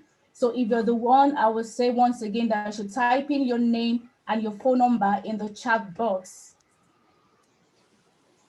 Yeah, I want to really appreciate our speakers, Dr. Dansu, Engineer Toluwa Lope, and Professor Olulafe. Thank you so much for the Thank you. sections. In fact, it is awesome. It is superb. I really Thank enjoyed you. every bit of it. Thank you. And on behalf of the Discovery for Impact organization, we are saying thank you and we love you so much. For those of us that joined this conference, I believe you've learned one thing or the other from this great presentation. And I know that all what you've learned, you will put it into practice and you will not just be conceivers of ideas, but you will be you will be movers, you will be movers of ideas, you will be builders of ideas. Thank you so much. And I believe you will exhibit what you've learned today in your innovation. You bring it out of people for the world to see. Thank you so much. God bless you all. God I'll bless you. invite the convener of this program for the closing remark. Oh, thank you very much once again. Thank you for an amazing conference. I'm so glad that this conference it's a reality and we've come to the end of this conference. Everybody can bear me witness that they enjoyed this conference. If you know that you enjoyed this conference, I want you to just give me do something on the chat room for me to see. Just show, say, just put a one or a two or something, just to know that you enjoyed this conference. I want to see our responses. Thank you very much. So I take home from this conference. I would not want you to just leave this conference without having an action point of what you want to do. I want you to write down note like what Engineer Tolu has told us, that we should have a plan, have a goal for next year. You're entering 2021, you must be deliberate about your plan. What do you want to do? Professor Lafayette was telling us that we must be a doer. You need to take practical steps of what you want to do for 2021. Be deliberate about your 2021. Be intentional about the step you're going to take from here. Don't just leave this conference like a normal routine because you've been attending conference, but I want you to be deliberate that in this conference you took this keyword that you can achieve anything. There is no limit. You need to break out of your comfort zone. You need to break out from the old mindsets you have. You need to have a different approach of the way you do things. You need to think differently. There is nothing stopping you from what you can be. There's nothing stopping you from what you can achieve. It is up to you. There is no limit of what you can achieve. You are the one putting limit on what you can do, but there is no limit. Break out of that comfort zone. Break out of the box and do something good, because the world is waiting for you. Your generation is waiting for you. The Bible says the next expectation of creatures waited for the manifestation and of sons of daughters of God. So the world is waiting for you. You need to take deliberate step of what you can do to change your world. You need to think global. You need to think beyond where you are, beyond Akure, beyond Lagos, beyond wherever city you are. You need to think differently, because what you're gonna do, in fact, if only the Lord can open your eyes to see, you find that there are great potentials that lie within you, but you need to step out. You may not have the full picture of what you want to do, but as you step out, God gives you direction. God gives you all that you need. This program is not just an educative program, it's also highly spiritual, because we've prayed that not just in the speaking, there's going to be a spirit to do, there's going to be a transfer of anointing, that even as you go out, there is a willingness that will come upon you, that you step out there and you receive direction of the next thing you need to do. 2021 is not going to be like 2020, because what you're going to achieve in 2021, nobody has seen it, but you can see it with the eyes of the spirit.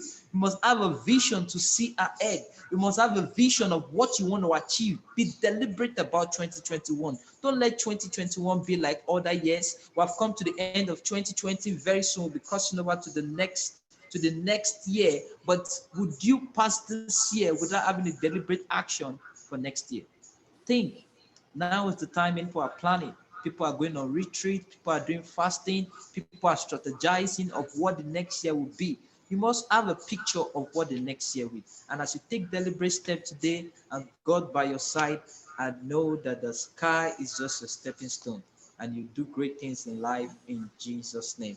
Thank you everyone for connecting from everywhere you are, from the UK, from the US, from Tokyo, from Netherlands, from Nigeria. Thank you very much. I want to thank my father, mentor, Professor Lafayette. It's so good to hear you. I've been waiting for this, and I'm so happy that it's a reality. Thank you very much. God bless you. Thank you.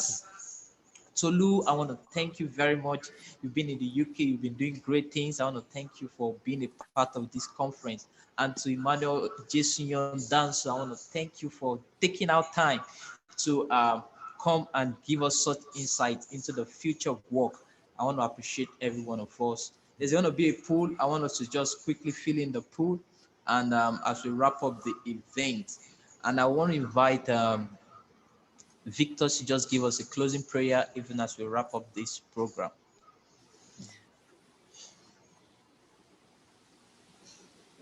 Is Victor there? All right. Can you all hear me?